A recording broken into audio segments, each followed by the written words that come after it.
evening. There's Councilor Aubry. Thank you for joining us. It is Tuesday, December 8th, 2020. It is 6:36 p.m. and this is the Town Council Committee of the Whole meeting. All councilors are present. Calendar and communications. Councilor Baumgartner. Thank you, Madam Mayor. Nothing to report. Hope everyone is doing well. Thank you. Councilor Parker. I attended the TVCCA meeting on December 1st and also the liaison meeting with City Council, Town Council, Board of Ed, and RTM last week. Thank you. Thank you. Councilor Franco. I would just like to wish my condolences this week to the residents of Groton who had passed away from COVID, and hoping our residents are doing all that they can to try and stay safe during this very trying time. And thank you. Thank you. Councilor Heed. Yes, thank you. I've received a few communications on waterfront access in Mystic, and also a few communications on the need to protect tree canopy, both in the city and in the town. And aside from that, I would just say I'd like to remind everybody regarding COVID that it's important that if you feel symptoms, that you stay home immediately.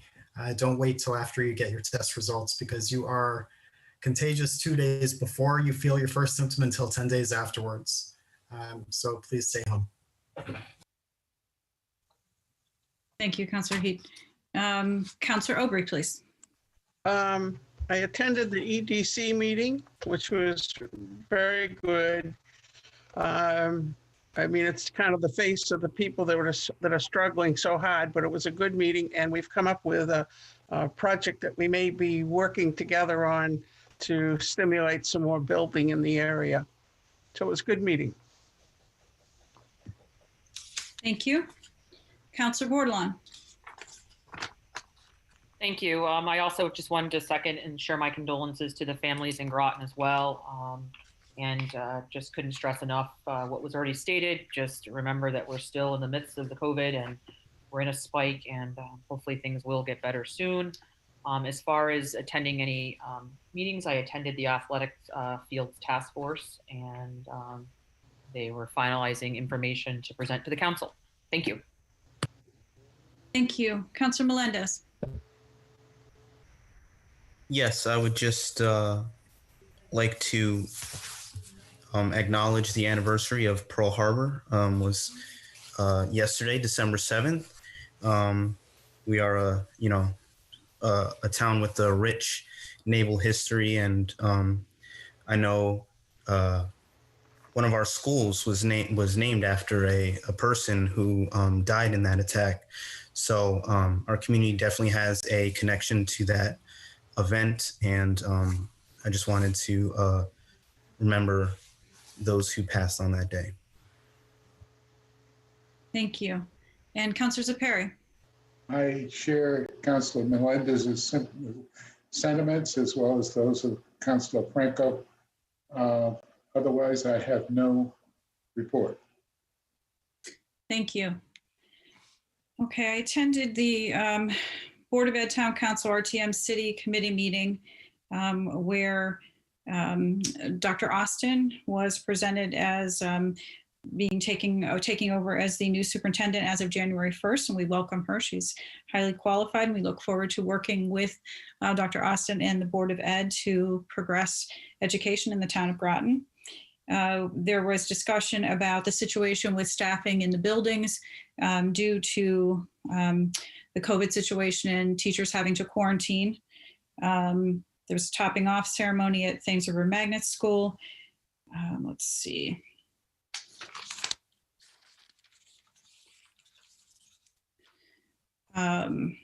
Councilor Stanford from the city reported that they are losing a city council member, and they are looking for replacements. They've added some new personnel into planning and zoning and economic development. And Dr. Grenier was at the meeting, and he spoke of the Martin Luther King scholarships. $320,000 was distributed, and 5 of the recipients were from Fitch High School. So congratulations to all of them. I attended the Golf Advisory Board meeting last night, and things are looking up as far as the numbers and people golfing. We had the discussion about possible rate increases. That's something that will go to the Parks and Rec Commission first, and then will come to council, as it always does, once the Golf Advisory Board and then the Parks and Rec Commission makes their decision. It will come to us for final approval. All right, and that's all I have. We are on to approval of minutes for A 2020-835. This is November 10th, 2020 and November 17th, 2020 meeting minutes. Councilor Baumgartner, please. Make a motion to approve the committee of the whole meeting minutes of November 10th, 2020 and the special meeting minutes of November 17th, 2020. So moved. Second. And moved by Baumgartner and seconded by, was that Aubrey? That was. Thank you, ma'am. Is there discussion on the minutes of November 10th or the 17th?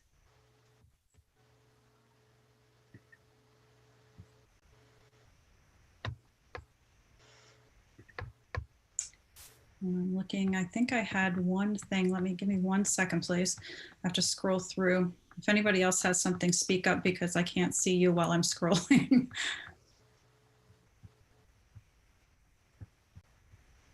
Oh, here it is. On page 17, this is in the Tuesday, November 17th minutes. The second paragraph under short-term rentals. The gentleman's name is Tom Bradham. He's listed as Ted, and is Tom Bradham. And that's all I had for that. Anyone else have anything? Okay, seeing none, we will vote on the minutes of November 10th and November 17th. All those in favor, please say aye. Aye. Aye. Any opposed? Any abstentions? So moved unanimously. I abstain. I'm sorry, I didn't see you. 8 in favor, 0 opposed, 1 abstention. Franco. Thank you.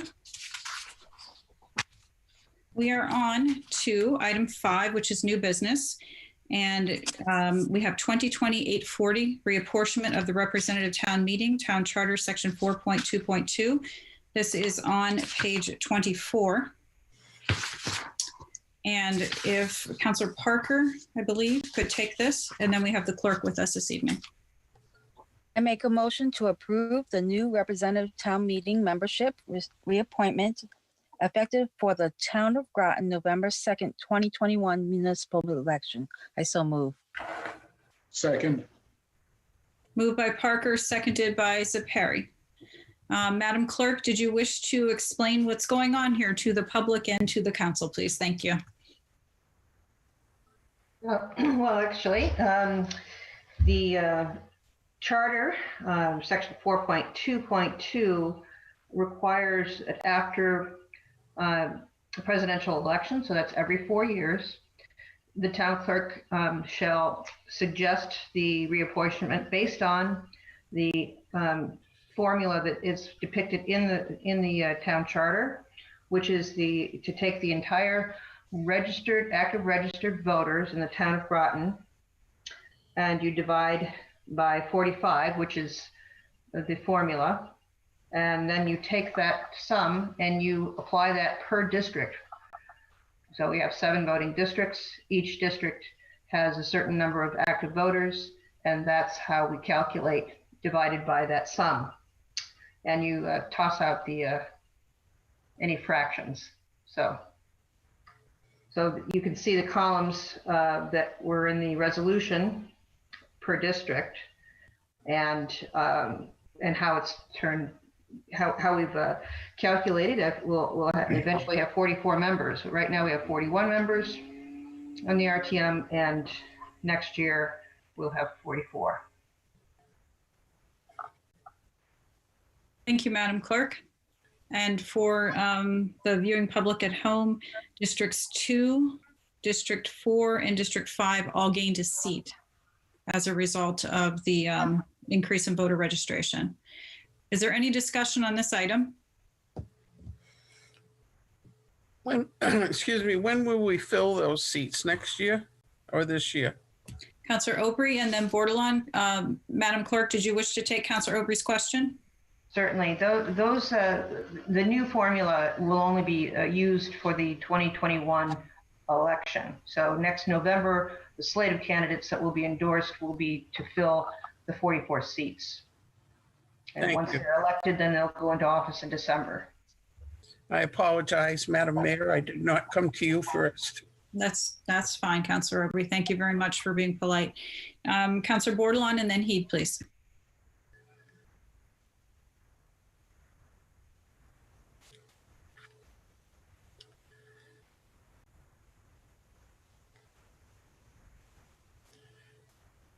Councillor Bordelon, you're muted if you wish to speak. Oh, sorry about that.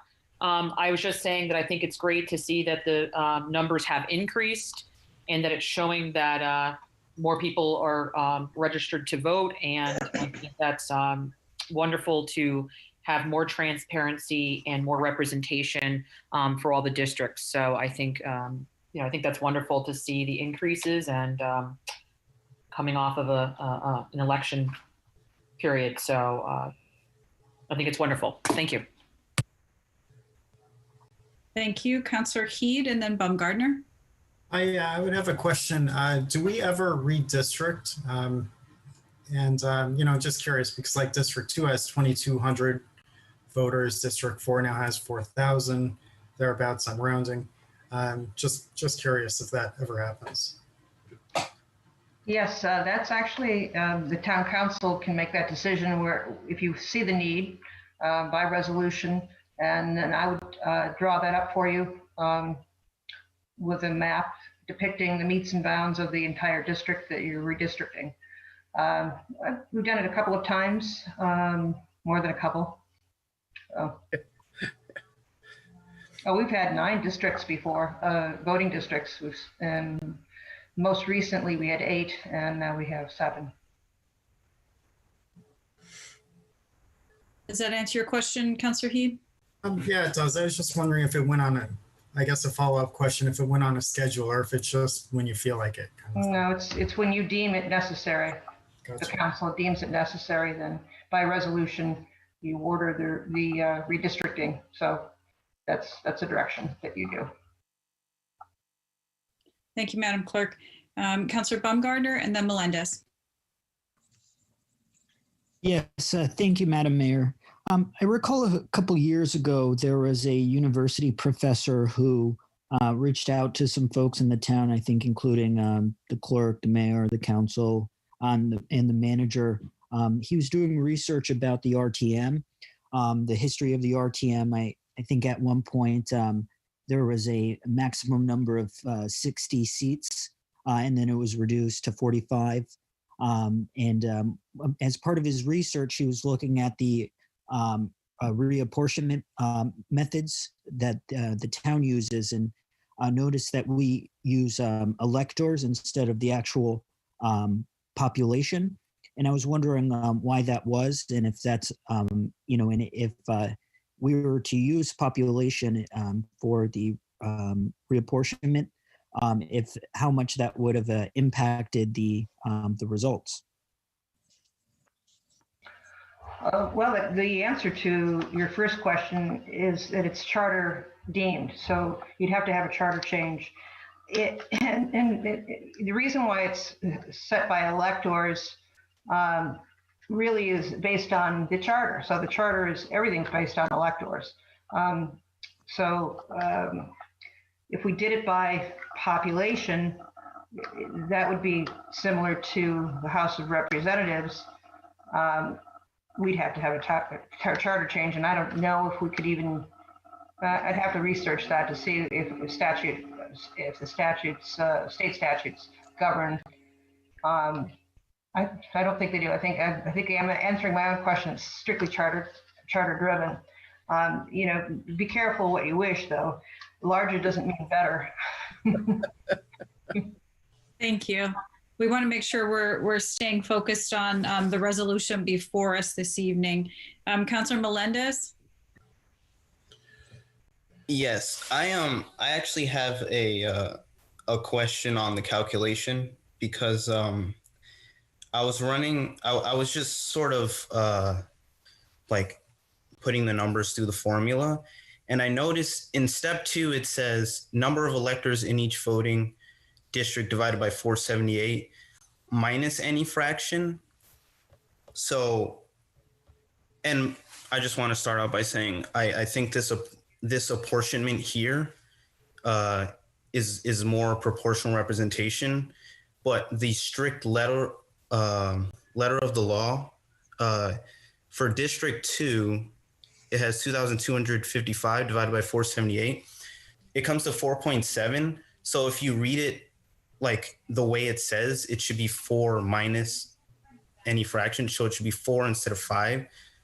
I think I'm just bringing this up just because I think it's fairer and better to round it up to 5 rather than have it be 4. But I think it should be cognizant. Everyone should be aware that unless I'm reading this wrong, someone could make that argument and sort of appropriate electors differently than we are now, which I think would make it less fair. So unless I'm understanding wrong, I think does everybody understand what I'm saying? Like when you calculate District 2, it comes out to 4.7. And if you read it specifically the way it says, technically they should have 4 instead of 5. Thank you, Councilor Melendez. I think the clerk wanted to reply. Yes, I do have a town attorney opinion on this because it's asked every time we reapportion, because it's certainly saying minus any fraction. And that's because we can't have a fractional representative. So of course you're going to round it, if you have 4.7, that's too close to 5. So you must move it to 5 representatives, because you can't have a 7.7 representative. So that's what they mean by minus the fraction. Forget about them. You can't have a fractional representative. Okay. Yeah, I mean, I agree that rounding to the nearest whole number is a lot more fair. I just fear that someone at some point in the future can go beyond precedent and interpret it a different way. But thank you. Thank you, Councilor Melendez. Are there any other first-time councilors who wish to speak before we go back to second-time councilors? Councilor Borderline, you had your hand up and now it's down, so I'm not sure if you wish to have the floor. No, my question actually was answered by Councilor Melendez. I was just looking at the calculations as well. Thank you. Thank you. All right, seeing no further discussion, we will vote on 2020-840 reapportionment of the representative town meeting town charter section 422. All those in favor, please say aye. Aye. Aye. Any opposed? Any abstentions? So moved unanimously. Thank you, Madam Clerk. All right. We are on to 2020-806 Resilience and Sustainability Report. And we have with us tonight our esteemed Resilience and Sustainability Task Force. And with us this evening are, I don't miss anybody, Zell Stever, Jesse Stratton, Victor Villagra, Sarah Kelly. Is Ms. Jones here? Let me see if she's in attendees. Mickey Weiss. I'm not sure if Maggie Jones is with us or not, but she also serves on the commission, or the task force rather. So Frank Bolin. I'm sorry? And Frank Bolin. I'm sorry. I thought I had mentioned Frank Bolin. Thank you. Thank you, Jesse. I think that was Jesse or Ms. Stratton that spoke. Thank you very much.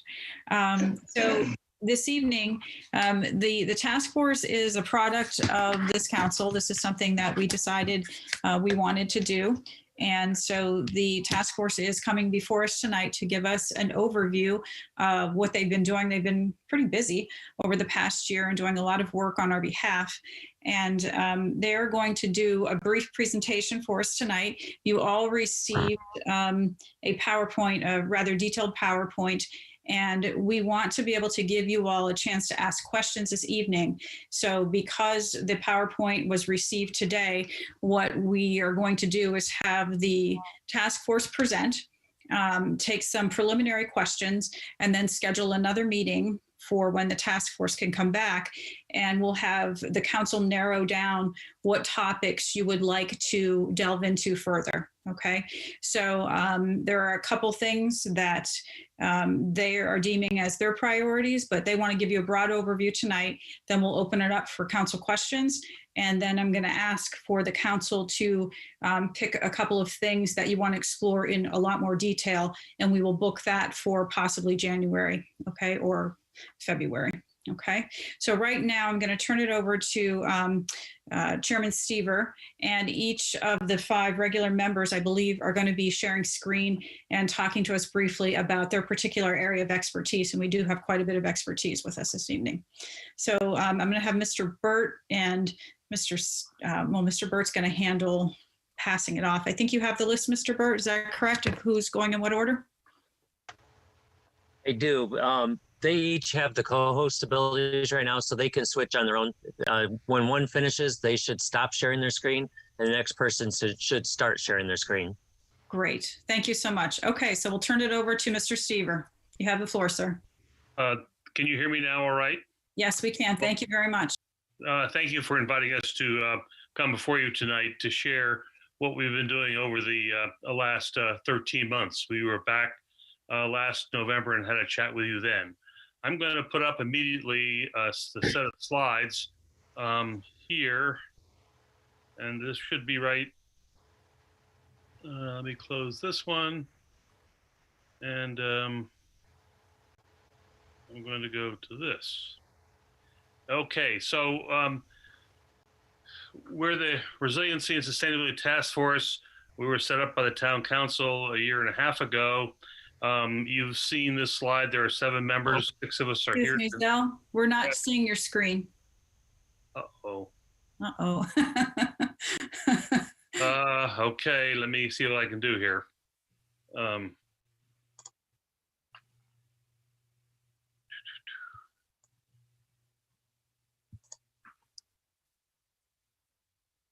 Open the PowerPoint and share the screen. I'm in the PowerPoint, okay. Down at the bottom, along where the participants are listed, there's green share screen. Oh, yeah, let me, okay. Zal, you want me to try? Well, let me see if I can do one more time here, see if this comes up.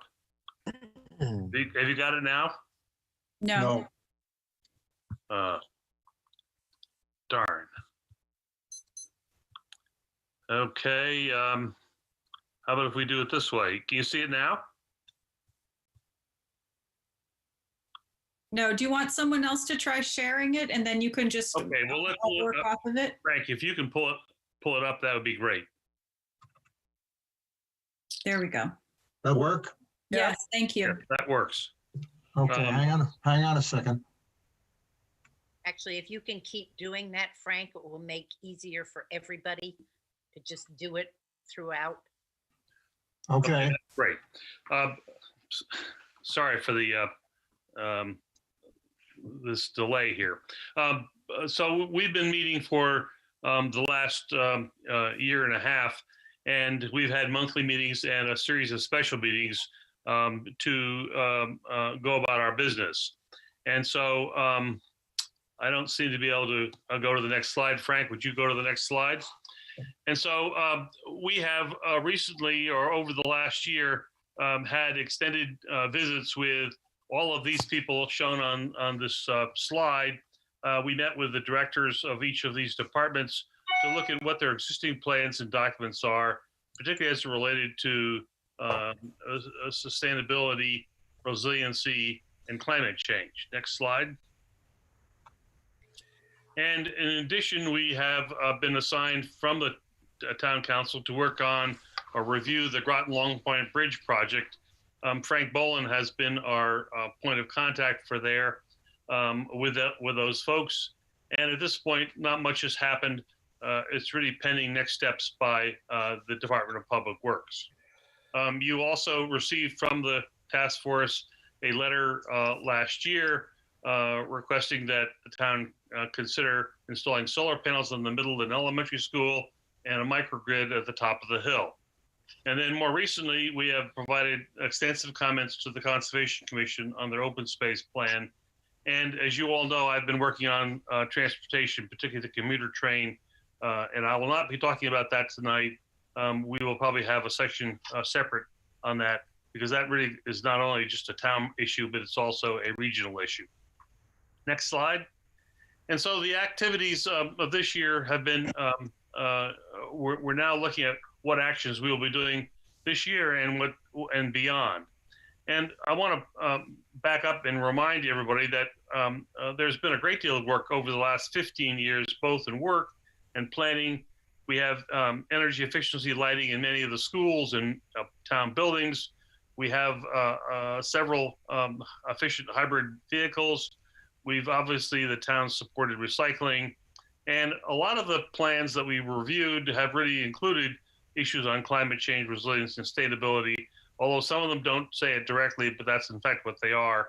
And then, of course, as you all know, last January, the final new town zoning regulations were accepted and the map was produced. And that really reflects a big effort in terms of dealing with climate resiliency and sustainability. Next slide. And so essentially what we have been able to observe is that the situation with climate change is basically getting worse. And I would like to make this point.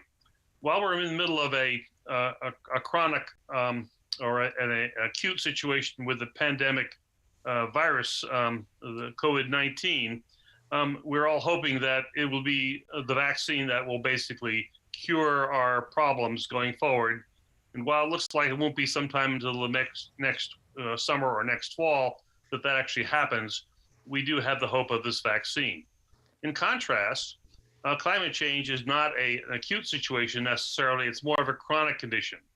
And I would make the point that there is no available vaccine likely to be available to take care of this problem. It's going to be a long, slow process of trying to deal with it on a step-by-step process over the next few years. And so we went ahead and we reviewed a number of other community and state plans. All of them highlight actions needed to be taken, and they all suggest that a continued committed to fund actions and plans going forward. And they almost all have issues around coordination, cooperation with other within the towns that we looked at, as well as with local subdivisions, neighboring towns, and of course with the state. Next slide. And so at this point, I want to turn our conversation over to Frank Boland. Maggie Jones is not with us tonight. And Frank, so you can take the next few slides here. Frank? Okay. In the package, there is this set of definitions. We were playing around with it. I just put it up there to bring it to your attention. We see sustainability and resilience, and there's the definition. Some folks would prefer adaptation to sustainability, but it's an academic argument back and forth. It's interesting to look through this and think of it in terms of timescales. And Zell made the point that this is not something that we're going to see procured in our lifetime, probably. It's something that we're planning, we have to begin planning for and working to see to for the next 30 to 50 years. It's a situation that's going to be with us for a long time. Maggie and I have been working on matters mainly dealing with environment, and not surprisingly, focusing to begin with along the coast. I want to call your attention to the 2011 task force report that really spoke to many factors affecting climate and how climate affects the environment and the town of Groton. Those statements are clearly in press, and you have them, should have them in your hand. We started out looking primarily along the shoreline, recognizing that for mandate from the state requires planning to accommodate something on the order of 1.5 feet or so of sea level rise by 20 inches by 2050. And looking back on this past year, recognizing the frequency of hurricanes and intense meteorological events is increasing. So we have to worry about our exposure along the shore. A fair amount of our community live along the shore, and we have some history as well with stream flooding. The tool that I've been using primarily is the Connecticut Shoreline Sea Level Rise Viewer, which was developed by Circa over at the university. I invite you to take a look at that. It's a very powerful tool. It's on your computer. You can load it up. And we picked off a couple of conditions, the high water levels, boundaries, as well as the 100-year flood event plus 20 inches of sea level rise. What happens to Groton if we got the 100-year flood? And a 100-year flood, just to give you an idea, right now uses something like the 1938 hurricane as its standard. Something like a 12-foot surge was associated with that event. You think about where you're living along the shoreline, if there was 12-foot rise in sea level, what it would mean to your property.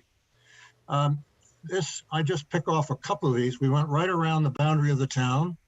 And the boundary of the town extends right up to the Navy base. I made no distinction between city and town. And we looked at areas around Eastern Point, but just for example, here's Groton Long Point and the Noble Avenue Marsh Road area.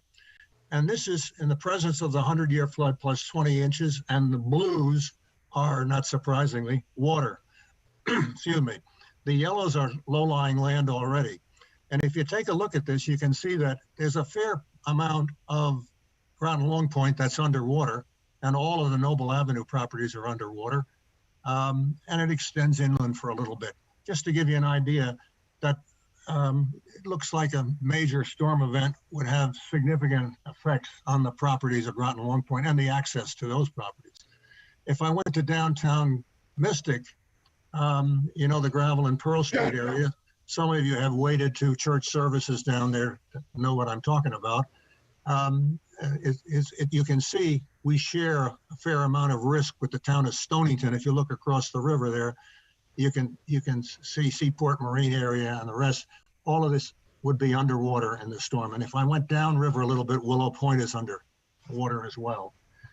So we used these techniques and went right around town, and we ended up picking out what we defined as half a dozen or so critical areas. Jupiter Point, near Eastern Point, Groton Long Point I just showed you, the Noble Avenue Marsh Road, Front Street in Noack, Ram Island Yacht Club area, Willow Point and Cedar Road. Willow Point is an important piece of ground for some of us because Mystic Shipyard, West Mystic Shipyard is there, as well as a resort area up, what's it called? Casino Road, believe it or not, down there. And then there's the Groton downtown I just showed you, and portions of River Road I could also show you. So we've defined these critical areas, and we're looking at what it is we can do with these areas to reduce the impacts. And of course, I might parenthetical mention that when we take a look at Groton Long Point, we have to think about access to it and what all of this means for this roadway that you're building across in the presence of the new bridge, the proposed bridge.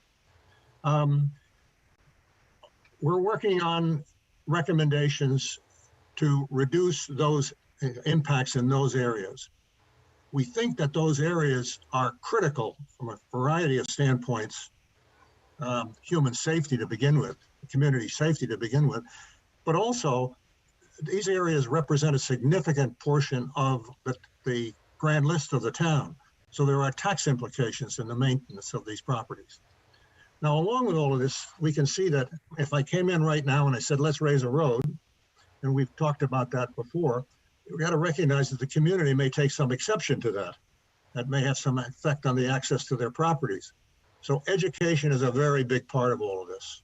And that's something also that we have to, as an educator, I'm at the University of Connecticut, we have to start early and we have to carry on with it. And we certainly hope that the town council will be part of this team that will be pursuing this education effort. It could take a variety of forms. We took a look at your tide staffs, the storm staffs that are through the town. And Greg Hanover and I had talked at one point about whether we're able to modify these. And it turns out they are our signs, Groton signs. So we can do with them what we want. And we might replace those signs. We might add to the number of signs. And we might, along with them, have some storyboards telling a story of just what the water levels mean. And then you can run down the list, as you might expect. Some number of seminars, lectures, classes, bring together interest groups, go down to Groton Long Point and get a community group together and sit down and talk to them. What all of this means to the folks on Victoria Beach or something like that. So education we see as a very big part of this. We hope in terms of recommendations to provide you, Maggie and I, our component of the program would bring your recommendations to deal with reducing risk in those critical areas and hopefully to improve our educational effort. We go on now to Sarah Kelly, I believe. Yep, thank you. Thank you very much, Frank. So, and then I guess you're gonna flip slides. So I'll kick off with the first two slides and then turn it over to Victor, who will walk you through the specific detail of the town of Groton and some of our recommendations. So Frank, if you can click just once, thanks. This is a build slide. That's actually a really nice summary. It's used by the state of Connecticut in the build out of their health plan with respect to climate change. And what it starts with is that inner rotating circle are the key levers, the 4 key changes of rising temperature, increased CO2 level, sea level rise, which Frank has just spoken to, and then extreme weather events. You start it with that inner circle. As you go out from that, it shows you the impact of how that changes the environment. And then the final circle, or what forms, I guess, a square, are the consequences to human health from these changes. So just as an example, in our area, we certainly would likely see changes in vector ecology, such as an uptick in tick-borne disease and insect-borne disease, as well as the water quality impacts with flooding. Frank? Oh. Sorry about that. Sorry about that. That's okay. We didn't practice all this. So that's sort of an entire US kind of view holistically. It's a very nice diagram to kind of hold in mind. And again, it's one the Center for Disease Control put out. If we next kind of come into the state of Connecticut, again, Connecticut has a very well-established human health prioritization process that is done by region. And we live and are represented in Region 4. And I believe on a 5-year cycle, these plans are updated, but when Victor gets off mute and comes on to go over the next slide, he may want to come back to some of this and speak to it further. But this group gets together, the Department of Management and Homeland Security, and identifies key risks. And if you match those up with the climate change risks, you get a top list of top 4 in our area of, somewhat ironically, pandemic flu, hurricane, electrical failure or power outage, and then extreme temperature events. So there are others listed. There's a longer list of them, but these are the top ones that overlap then into the kind of climate change area. I'll turn it over to Victor now. He's going to walk through in both a sustainability and resilience framework what some of our ideas are for the town of Groton. Thank you. Thank you, Sarah. And before you advance the slide, I just want to point out that the predictions by this group that is in charge of planning for emergency preparedness and Homeland Security put those 4 items that you see there, pandemic, flu, hurricane, electrical failure, and extreme temperature events, in 2018 as the highest risks.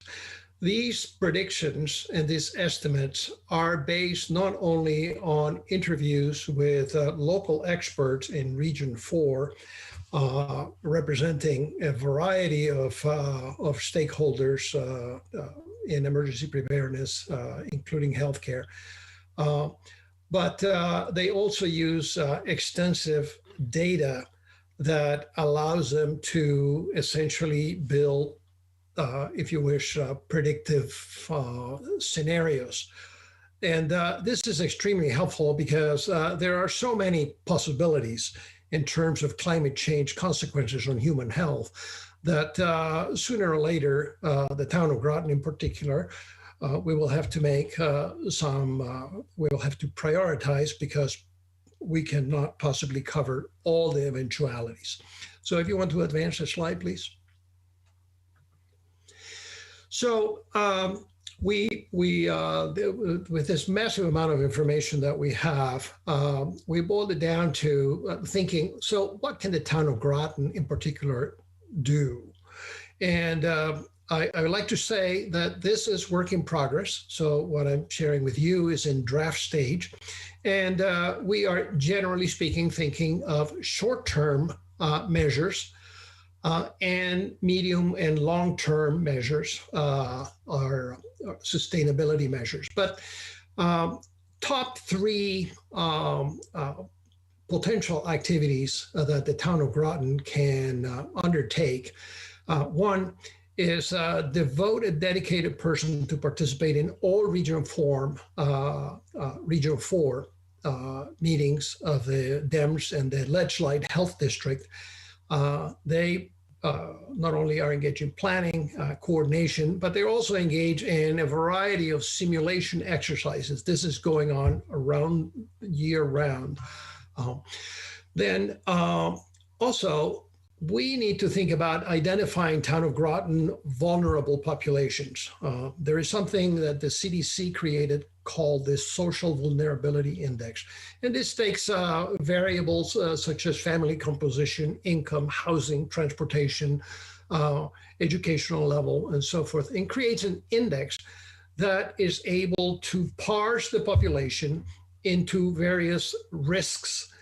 And that indicates the population that is most likely to suffer the most severe consequences of emergency situations. We have seen it play out with COVID. We've seen racial and ethnic minorities carrying the greatest burden of illness and death. And the Social Vulnerability Index would have predicted that. And this is a practical so what in terms of preparedness for short-term actions. The third activity is really stepping up our prevention-oriented public education campaign in collaboration with the Ledgelight Health District and other public entities. The Ledgelight Health District is constantly looking for opportunities to educate the public and be prepared. This is for events. In terms of the chronic situation that Zell was talking about, climate change will unfold over years and decades. And what are some of the things from the human health perspective that we can do to increase the resilience of our population and the sustainability of our ability to function. And I would say that chronic disease prevention and self-care education is critically important. These conditions that you see listed there render the population with these conditions, they often are combined, the comorbid conditions in one person, less resilient. And when we have acute events, COVID, the most recent obvious example. These are the folks who are going to suffer the most. And there are not only things that the healthcare system can do and does, but a lot of the resilience against the consequences of these conditions relates to self-care, healthy lifestyles, healthy habits, exercise, not smoking, the list goes on. And we are doing some of that, but to the extent that this can be stepped up, I think we will have, from the human health perspective, a more resilient population. And the second is expand access to regular care for the town of Groton most vulnerable population. We know that access to care, something as simple as having health insurance, is essentially the ticket to being able to maintain a resilient state of health when the crisis comes.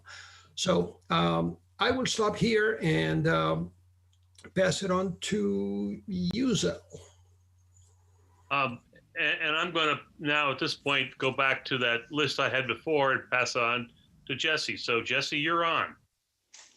Frank, you want to put up the next slide? So the area that I focused on here was both energy resilience and sustainability. Resilience being how do we sort of make what we have last longer, and sustainability really trying to transfer to non-carbon resources. So the town has the Peregrine 2013 energy report, which had many recommendations in it, some of which have been followed. And the University of New Hampshire fellow updated that in 2018. We should continue to pursue those recommendations with, I think, a particular focus on areas in that the 2018 update shows have actually increased their energy use since then. I think with regard to the renewable energy generation, there are numerous opportunities to expand that with little or no upfront cost to the town. We are pursuing in the Solar Municipal Assistance Program for the new middle school. There are power purchase agreements. There's net and virtual net metering, shared clean energy facilities, zero renewable energy credits, all of which are fairly complicated. And so again, the presence of an individual on the town staff to pursue and work with other third-party entities to try to enable this. I think we also should try to talk about setting a goal for the town as to how much renewable energy do we want the town to have. The state's renewable portfolio standard is 40% by 2040. Something for us to think about, both in terms of our own generation, but also in terms of specific purchases of renewable generation. A very simple one in terms of sustainability: initiate a town-wide utility audit challenge. Both Groton Utilities and Eversource run energy audit activities within homes. Groton is fortunate, not fortunate, but right now for Eversource, those audits, which normally cost people about $100 to sign up for an average of about $250 a year savings from the measures they take, are free for income below a certain level. And because Groton's median income is significantly lower than the state of Connecticut's, any family of 4, these credits would be free if their income is not above $70,000. And they're gradated after that. That could be done as simply as notices in tax bills, notices in libraries, and other things. Call Energy CT. Jesse, be careful. Be careful on the mic. Stay focused on the mic. If you walk away from it, we can't hear you. Okay. So this is a significant opportunity where Groton lags way behind our neighboring municipalities. 3% of residents in Groton have taken advantage of this, whereas 19% in Stonington have, and I could give you other figures. But it's a very simple way for the town to just say, go do this. And I think also establish a target for how much energy use reduction do we want to see from the town. The one below that is for businesses, and I would stress landlords of apartments and other multifamily things for property assessed clean energy. And CPACE, which takes the cost of that, and banks in Groton are a part of this program where they will defer and give first lien to these initiatives to enable those businesses, landlords, et cetera, to invest in both energy efficiency investments and also to install new clean resources. Next slide, Frank. With regard to the built environment, I think number one recommendations would be for the town to actively engage in FEMA's community rating system program, which reduces flood insurance premiums for all of those that need to purchase them. I've just stuck under here some of the kinds of actions that the town could decide to take to earn points in the community rating system.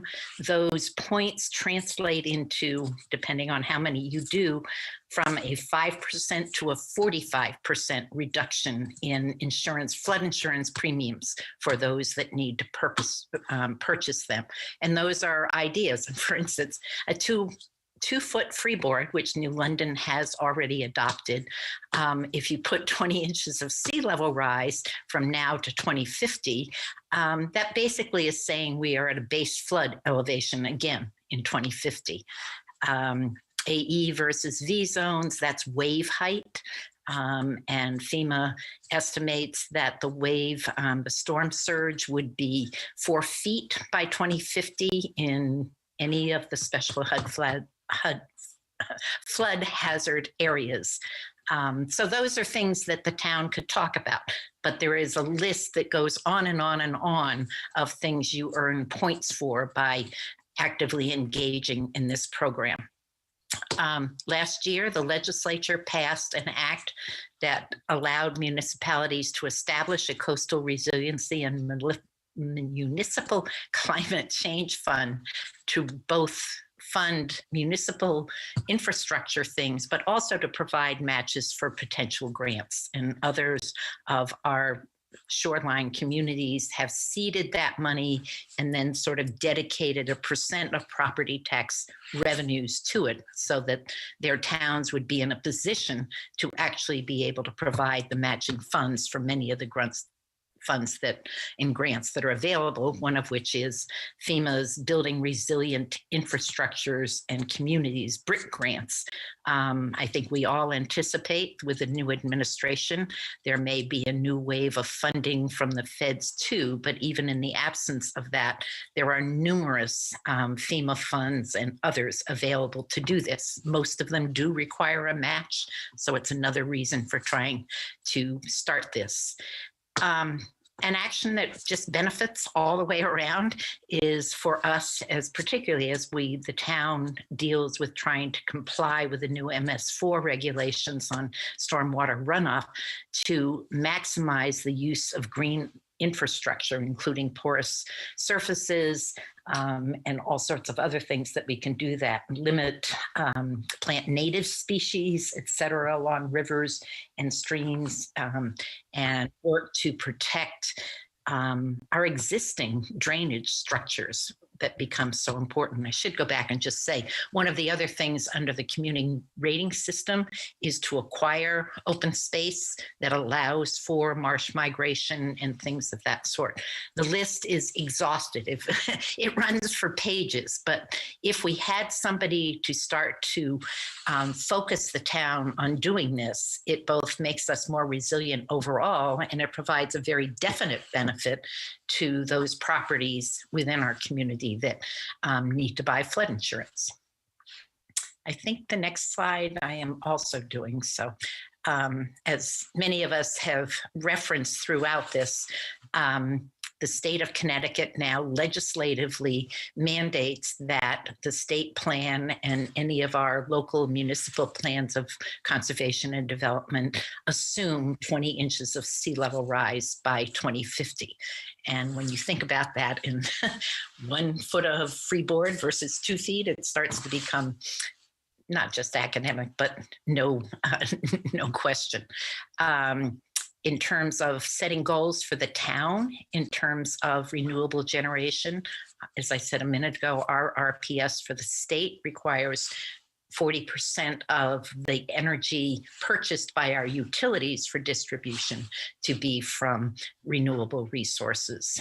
And Governor Lamont, in one of his first executive orders, had a goal of 100% carbon-free by 2040.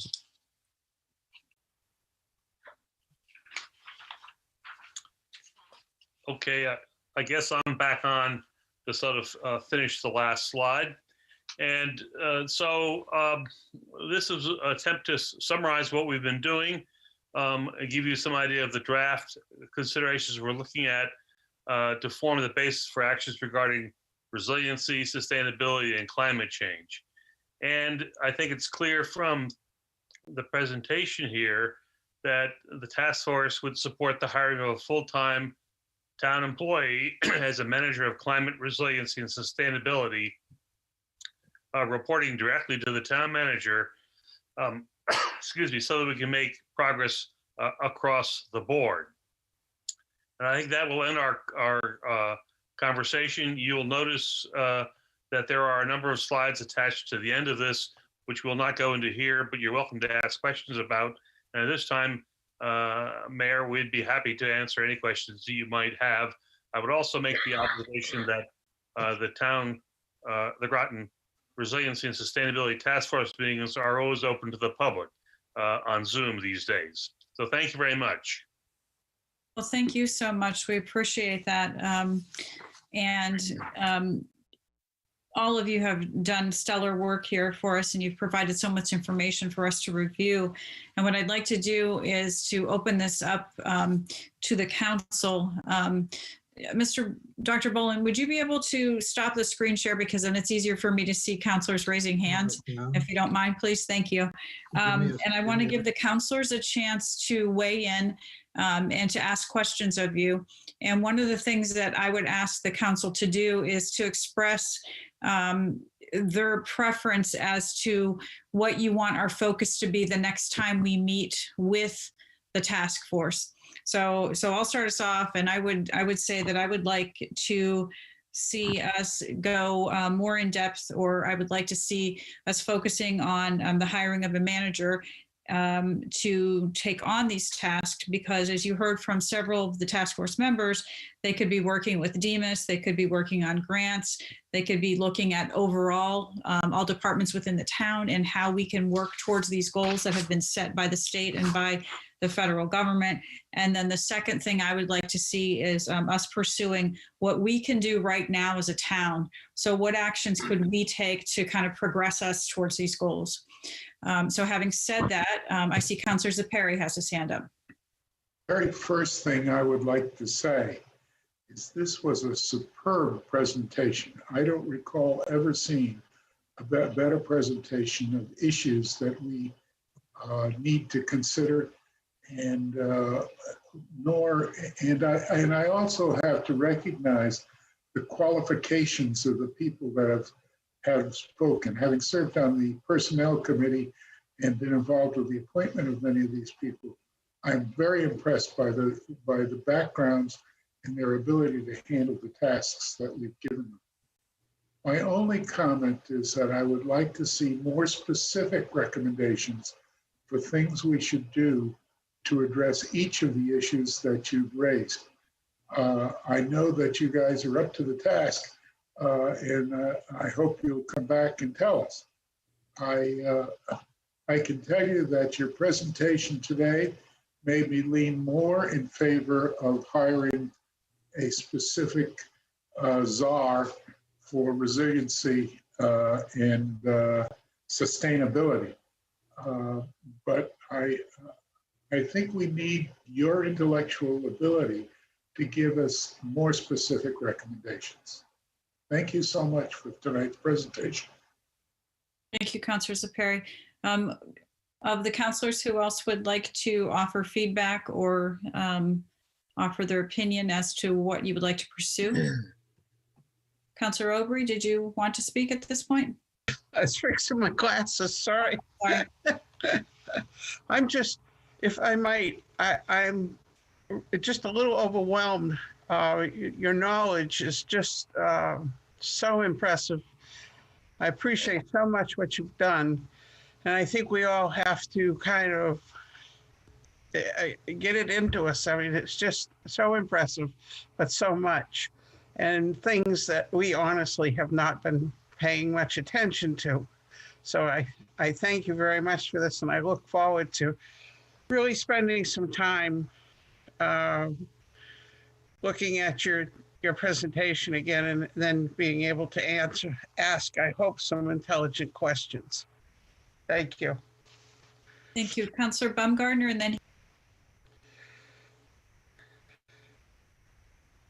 Yes, thank you, Madam Mayor. And thank you so much to each task force member for coming out tonight and providing such a lengthy and valuable presentation on climate change and the need to adapt to the rising sea levels. It's pretty astounding to see so many neighborhoods and homes and floodplain, as seen in that 100-year flood, plus the 20-inch sea level rise by 2050. Those are huge swaths of areas that are very vulnerable to significant weather events and certainly long-term rising sea levels. So anything we can do to mitigate those long-term consequences of rising sea levels should be explored. And obviously, the task force is looking to identify those projects, and I hope in the long term the council supports their efforts. One question I have is with respect to the FEMA rating system. I understand that the town of Groton in the past has explored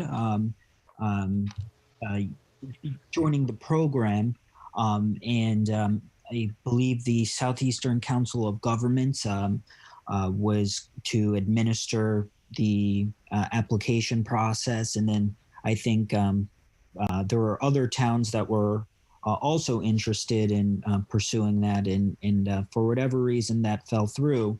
And I was wondering if, to your knowledge, any of those efforts have sort of resumed, and if that's something that the town can explore in the short to medium term, is to adopt that FEMA rating system.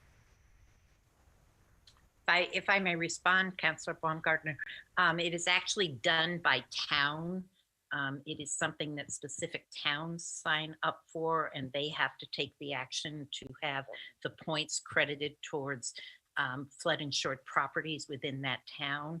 The CROG, Southeast CROG, has worked with towns to try to help them work together to develop some of the requirements for that. One of which we are very fortunate in Groton because we have CIRCA, and one of the baseline requirements for that is to come up with accurate flood elevations for properties within the town. That's a real task for many towns. With the information that CIRCA has put together, and Frank can probably speak to this more specifically, but that is an easy one for the town. Beyond that, the region can indeed apply for grants to try to deal with some of the other specifics, but the CRS program is town specific. And it does take some amount of manpower. I think that's one of the areas that we were looking at, this, if you will, climate czar to be responsible for. Possibly John or Mark can speak to that. And one last question. I remember in one of your first task force meetings I had attended, Dr. Villagra had talked about a book he was reading respect to the Hurricane Katrina and the aftermath and some of the public health inequities that existed within New Orleans really kind of compounded, at that one time. And, it just, the public health was in complete disarray. Obviously, people contracted a lot of, sickness and other diseases during the hurricane, and would just like to kind of hear your thoughts on that, and perhaps how some of that thinking and, or I should say, the lessons learned from that perhaps could inform our resiliency as we're dealing with the COVID-19 pandemic. Sure. It's an extensive topic, and I'm happy to say that a lot of the lessons learned from Katrina and other natural disasters have already been adapted and adopted by cities and towns around the country. For example, the dependency on electronic health records as opposed to paper records that post-Katrina resulted in complete loss of information about what people, medications they were taking, doctors they were seeing, operations that were due in the near future. It was a veritable disaster. And it didn't occur to people that securing those electronic, those records that were not electronic at the time, I'm giving that as an example. There are countless other measures that can prevent acute injuries, will allow people for a period of time, for example, to have access to emergency medications. Information about how to handle drinking water and how to handle food when you lose power and your refrigerator is out. The list goes on and on and on. But coupling those thoughts and those needs to be ready with public education and with particular interventions is really the essence of being prepared. But the list is very long.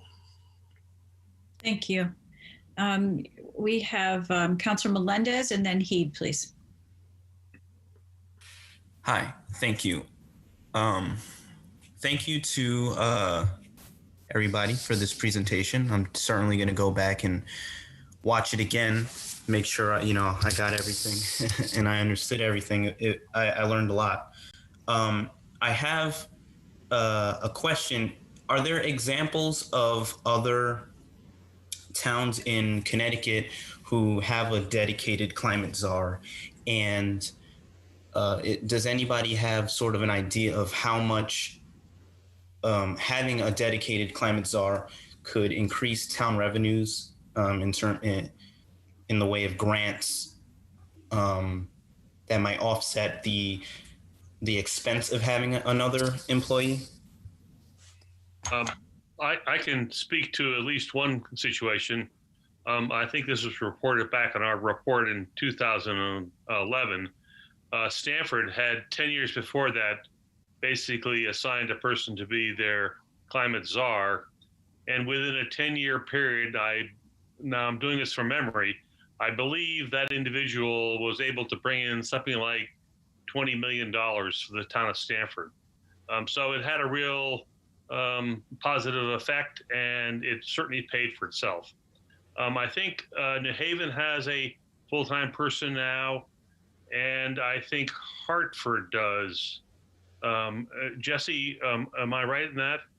I'm not sure about Hartford, but I do sort of echo what you were saying, and whether they are full-time dedicated personnel or not, but they are people within the municipal governments that are charged with, I think we talked about a whole range of things, but first and foremost, in terms of the payback, I could read you a list for the next 10 minutes of the grants that are currently available that the town of Groton has not applied for and would be in a prime position to apply for. But writing grants is not a simple process. You need to understand all of what we've been talking about, and you need to get the specifics of that. That I hope isn't a full-time job, because I think we just outlined a whole bunch of other things we would like this person to do. But that is what will likely pay for the job. And I think also with Town of Groton got several $100,000 in the ERA funding in 2008. I think we're going to see similar kinds of things like that. And actually, Circa, I was working with Circa at that point, and the state of Connecticut got a $54 million grant from HUD to work on projects that ended up being focused on the counties west of New Haven, because that's where the impact of Sandy was. But there continues to be currently, and there will likely be more funding available for these kinds of projects as we move forward. But somebody has to put together the application to get it. Well, if I could follow up on that, not only that to put together, but they have to be skilled enough to be able to actually carry out the activities that are being talked about. And managing that is not exactly as simple, because it really does work across many of the departments. So you have a multi-department effort often. And I guess now that you're mentioning this, I think Bridgeport also has a full-time person who is doing this for the city of Bridgeport. And Kesha administer the funding from the ERA grant, from the HUD grant. Councilor Melendez, did that answer your question? Yes, it did. Thank you. I would just like to add, it sounds like the towns that were able to get a climate czar early on, doesn't sound like only the really big towns have them. And it sounds like because they were able to be in there first, they've been able to financially benefit greatly from it. So I agree with the mayor. I think it's important that we should make this a priority, because eventually, who knows, 20 years down the line, every town might have one of these positions, and it'll be a lot more competitive to get these grants. So I think we should make it a priority to be, one of the first towns in Connecticut to have this position. Thank you. So, Councilor, I would just add that the town of Fairfield, I believe, was the first town to establish this Coastal Resiliency and Municipal Climate Change Fund under the legislation passed last year. And that is part of what that job and that fund will entail. It is under the town's government to try to have the funds, particularly to provide the matching funds for grant applications. Thank you. Councilor Heed. Yes, thank you all for coming out tonight. This has been a really good presentation. No surprise here, but you did not, or you definitely impressed us, I think. So I would like to throw my voice in support of having the climate resiliency manager in the budget this year. So going beyond that, though, most of my questions have already been answered regarding what that would accomplish, but I still have one. You had mentioned a few things about the utility companies, and I suspect that what you would suggest is that there are weaknesses. If like the heat goes up too high, you could have power failures, in which case air conditioners fail, so on and so forth. Or is it flooding? I was unclear about what exactly were the concerns. I think I'm sorry, Counselor. There's the first question was about the utilities, and what was the question? Well, I have a bad internet connection, so I hope it's coming through. The question was, could you expound a little bit upon that? Because I was unclear on what the concerns were and what we would want to get the utility companies together to talk about. Okay. Jesse, do you want to handle that one? Yeah, I think when we met with Groton Utilities and Eversource, despite recent performance, they have sought to upgrade their response to emergency situations.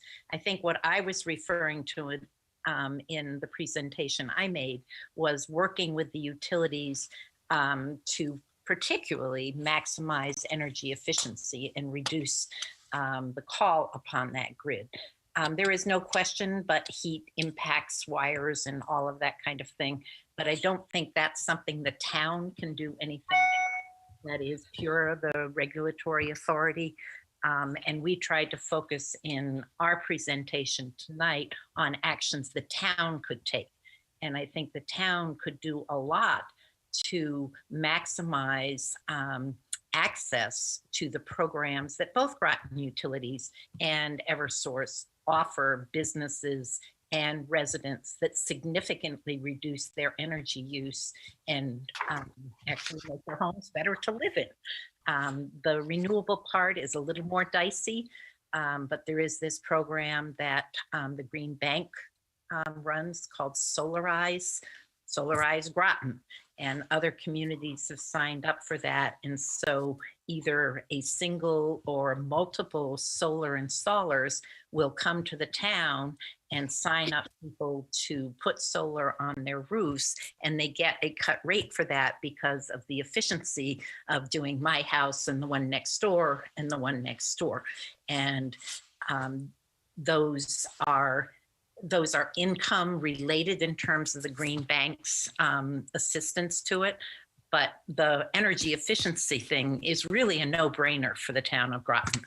I mean, $70,000 income, it's free. All right, well, thank you. We're almost at an hour with the presentations. Dr. Boland, did you want to add a brief remark? We can't hear you, sir. You need to unmute. Now you hear me. Yes. Just one thing that comes across in our discussions that should not be forgotten is the issue of trees. When you talk about resilience, we haven't talked about it a lot, but we haven't had a good tree trimming around here since 1986 or so. And trees are a major issue when you look at the friability, vulnerability of your power system. That's a subject we may mention in passing. Thank you so much. All right. Thank you so much, everybody. We really appreciate it. And we will be back in touch to schedule again, and keep up the good work, and everybody be well. And you're a valuable treasure for the town, and we appreciate all you've done. So thank you so much. Have a good night. Thank you Very much. Thank you. Night. Okay. Thank you. So we are on to 2020-7761 Groton Sale Foundation MOU. And if you have the original item from the packet, let's see, who are we on to? Is this Councilor Parker that we are on to, or no, we're on to Councilor Franco. So Councilor Franco, Mr. Burt sent a revised motion for this item this afternoon. Are you all set? I do not have the revised motion in front of me. Was it a revised motion or was it a revision to the MOU? Revised motion. I have it here if you want me just to read it, and then we could come back and pick you up for the next one. Would that be okay? If you would like to. It was in an email. I don't remember what, Mr. Burt, do you remember what time you sent it? Not right off the top of my head, but Lisa resent it too, I believe. 1:32 p.m. 1:32 p.m. Thank you, Councilor Heed. Yeah, I have it in front of me now. Okay, thank you. I make a motion to recommend a resolution approving a memorandum of understanding between the town of Groton and the Groton Sale Foundation with the addition of the word obtain under the structural steps, item C, following the word expense for funding to purchase properties from the state of Connecticut along Route 117 to house the future Groton Sale Monument, as well as funding by the foundation for maintenance. I so move. Second, Heed. Moved by Franco and seconded by Heed. Thank you very much. And this evening we have several people here on behalf of the Groton Sale Foundation. We have Admiral Paget, Mayor Hedrick, former Mayor Galbraith, Chad Frost, Mr. Offinger, and former Mayor Streeter with us as well. I think Well, let's see if you guys have questions. We discussed this not very long ago in Committee of the Whole. So this is just the vote on the memorandum, and then we'll be moving into a council meeting to actually vote on this shortly. Mr. Burt, did you want to add anything at this point? And not at this point. We've discussed it previously, and nothing's changed. That's correct. Other than the word obtain. Yeah. Yes. All right, so I am seeing no hands, so we will vote on 2020-776 Groton Sale Foundation MOU. All those in favor, please say aye. Aye. Are there any opposed? Any abstentions? That's moved unanimously. Thank you. For those of you who are here for this sale item, we have 3 more quick items to vote as far as grants, and then we'll be breaking to go to a council meeting to finalize the vote. All right, we are on to 5D, 2020-796 Emergency Management Performance Grant. This was on page 34, and I believe this is going to be Councillor Heed.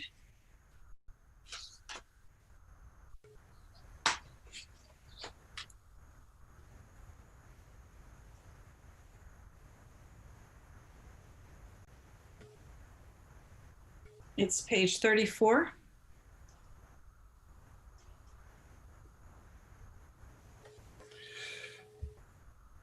Okay, I'll make a motion to recommend a resolution accepting the $19,600 grant and to authorize Town Manager John Burt to act on behalf of the Town of Groton, including executing any and all documents and to perform all acts and things deemed necessary to or appropriate to carry out the terms of the grant. I so move. Second. Was that Aubrey second?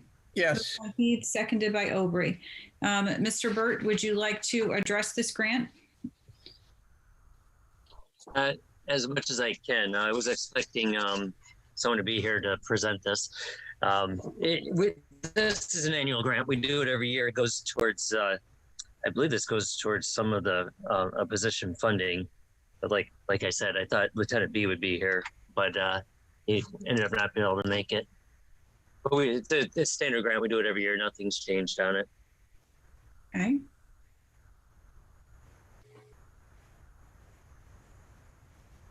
I'm not seeing any hands. So we will vote in favor of 2020-796 Emergency Management Performance Grant. All those in favor, please say aye. Aye. Aye. Any opposed? Any abstentions? So moved unanimously. Thank you. We are on to 5E, 2020-798 DUI Enforcement Program Grant on page 40. And I believe we are on to Councillor Aubrey. Just 1 second, please. Certainly. Damn. Excuse me? Nothing. 40. Okay. Motion to recommend a resolution accepting the $297.71 grant and authorize Town Manager John Burt to act on behalf of the Town of Groton, including executing any and all documents and to perform all acts and things deemed necessary or appropriate to carry out the terms of the grant program. I so move. Second. Bordelon.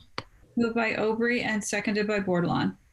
Mr. Burt, again, did you wish to provide any background?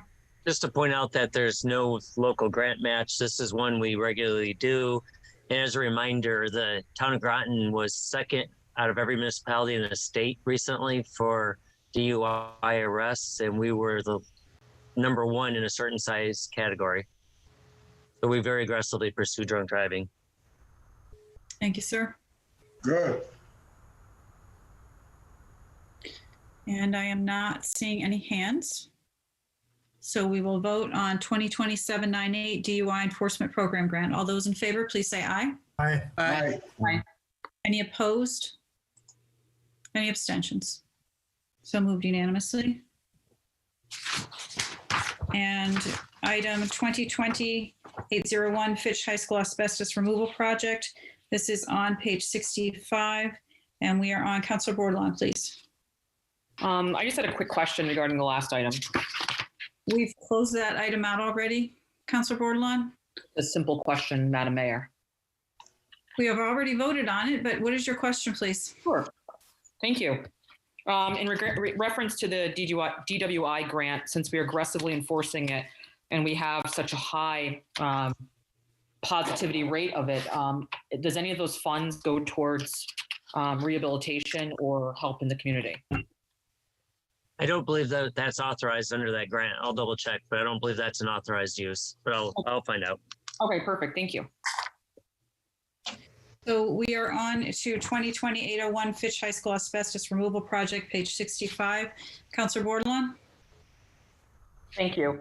I make a motion to recommend a resolution to authorize Groton Public Schools to proceed with seeking a partial reimbursement from the state of Connecticut for asbestos removal at the Fitch High School, Robert E. Fitch High School. I so moved. Second, Heed. Moved by Bordelon and seconded by Heed. And I believe Susan Austin from the Board of Ed is here. I think I just saw. And I think Sam Kilpatrick is here too. Hello. Yeah. And Dr. Grenier has his grandson's birthday, and I didn't get in touch with him. I don't know if Sam has gotten in touch with him, but he's here. So we're looking forward to doing this project.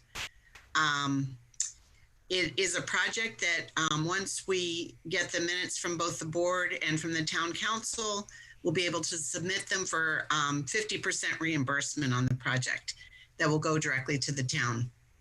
And we really had always hoped to accomplish this goal in one summer so that we wouldn't have to close the high school in 2 summers when we were looking to do it in 2 parts. So we're excited to get it just done. And now that we have Groton Middle School up and at 'em, that this summer, you know, it will still be able to do our summer programming with the middle school open.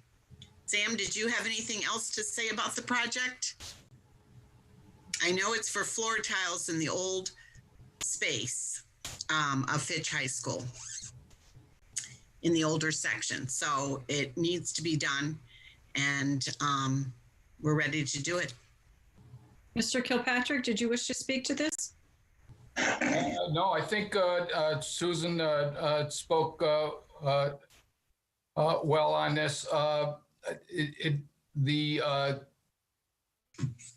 The one thing that I would say, though, somebody asked me at a board meeting last night whether this would remove all asbestos from the high school. And I would never say that all of the asbestos is out of any of our schools, because there could still be some hidden in walls and other places within our buildings.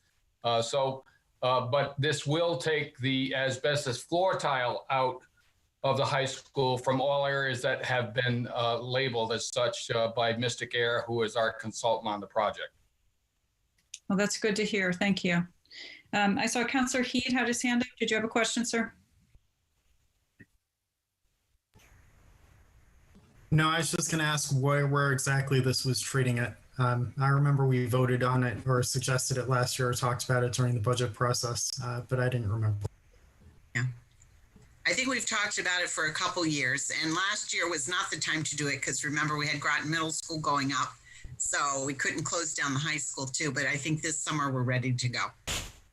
Also, as an add-on, I just want to congratulate Miss Austin. Congratulations on your promotion. It's good to have you here. Thank you. I appreciate it. I'm ready. Councilor Bordelon, you have the floor. Thank you. And also congratulations, Mrs. Austin. Thank you, Portia. I hope to see that we have a woman taking the lead. So. Yeah, first time in 30 years. Girl power, sorry. Second time total, so. Thank you. I just can't stress the importance that we try to possibly in the future collaborate when I know the decision to partially construct the new high school and add on some of these projects, that are the outliers to kind of complete it. With that, I know this is in the old section, and is this I know we can never be fully asbestos free, but looking at that, just hoping that we can maybe any of the areas that would be considered hazardous be removed, unless there's a plan to renovate the whole section that has not been renovated as of yet, the older addition. So I guess I'm just kind of asking, is there other sections in the building of flooring that need to be done at this time? My understanding is that this completes the tile project, which I think is the part that we really were concerned about. We did this with Charles Barnum as well, not too long ago. And so, and with the 2 new buildings going up, I think we'll be in good stead with buildings that will last for a very long time and won't have asbestos, the new ones. So, okay. Pam, I don't know if you can add to that. You know, I'm sure we'll kind of keep our eye on that. And, you know, if there was that need to do anything further, we would certainly come back to you. Yeah, I would say that there are actually 2 other areas of the school which have been labeled as potentially having asbestos in those 2 areas. And that would be the auditorium and the media center. But those were just done recently in the last 10 years. So to pull those places apart and redo those at this time, I think would not be responsible. So those would be considered for a project at a later date. And they're secured by the carpeting too, right?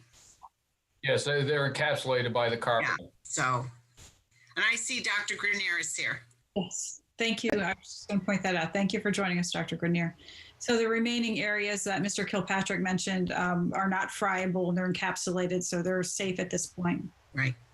Thank you. Thank you. I'm just checking. Councilor Aubry. I know we're in the midst of approving this, but I'm just wondering if maybe they might have anything else they'd like to share with us. And her desk.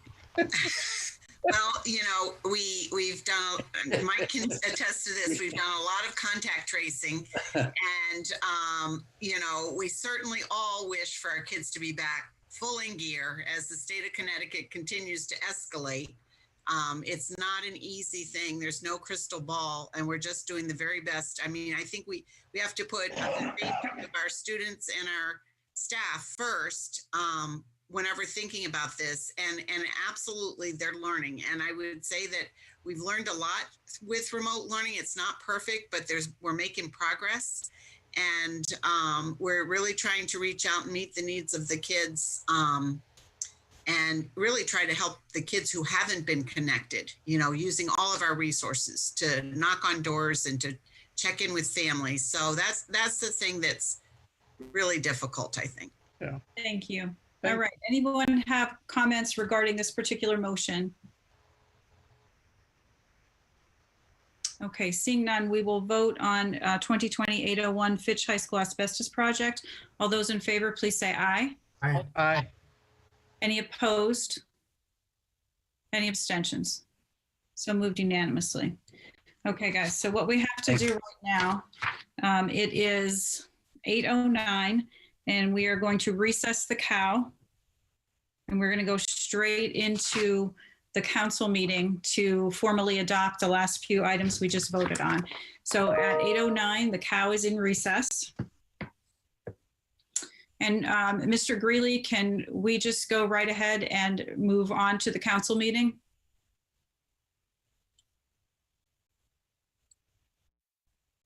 I'll take that as a, okay, thank you. All right, so it is now 8:10, and I will call to order the Tuesday, December 8th Town Council Special Meeting. All councilors are present. New business is 2020-841, reapportionment of the representative town meeting, town charter section 4.2.2. And I believe we are on Councilor Melendez. Is that where we left off? Okay. Yes. Resolution to approve the new representative town meeting membership reapportionment. Whereas sections 4.2.2 of the town charter require the town clerk to determine within 60 days after each presidential election the representation by voting district proportional to the number of electors residing in such voting district. And whereas at the November 3rd, 2020 election, the following voting districts and number of electors in each district is as follows, and therefore by computation, the number of representatives for each district is as follows. District 1, 3,569 electors, 7 representatives. District 2, 2,255 electors, 5 representatives. District 3, 3,044 electors, 6 representatives. District 4, 4,009 electors, 8 representatives. District 5, 2,794 electors, 6 representatives. District 6, 3,274 electors, 7 representatives. District 7, 2,568 electors, 5 representatives, with total active voters 21,513 and a total number of representatives 44. Now, therefore, be it resolved that the town council does hereby approve the new representative town meeting membership reapportionment effective for the town of Groton, November 2nd, 2021 municipal election. I so move. Second, Bordelon. Moved by Melendez and seconded by Bordelon, and we just discussed this in the committee of the whole.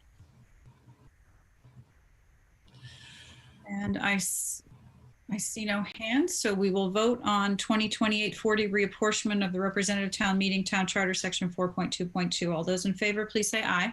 Aye. Any opposed? Any abstentions? So moved unanimously. Thank you. We are on to 2020-7762 Groton Sale Foundation MOU. Councilors of Perry, I believe this one is yours. Resolution to submit request to the state of Connecticut for the purchase of right-of-way along Route 117. Whereas the town of Groton and the city of Groton previously worked together through the USS Groton Sale Foundation to take custody of the sale and rudder of the former USS Groton SSN 694 submarine. And whereas the USS Groton Sale Foundation has, after an exhaustive search, requested that the USS Groton Sail and Rudder be placed along the approximately 70-foot wide and 930-foot long Connecticut Department of Transportation right-of-way located adjacent to the town's senior center library property on Route 117 as the focal point of a larger monument to the USS Groton, U.S. Navy, and a naval submarine base, New London, and electric boat have additionally requested the town to seek ownership of said land. And whereas the town of Groton does find the requested location of the USS Groton Sail and Rudder to be appropriate and further share the desire of supporting our local submarine industry, now therefore be it resolved that the town of Groton does approve the memorandum of understanding with the USS Groton Sail Foundation for the purchase of land and maintenance for a Groton Sail monument along the associated temporary easement.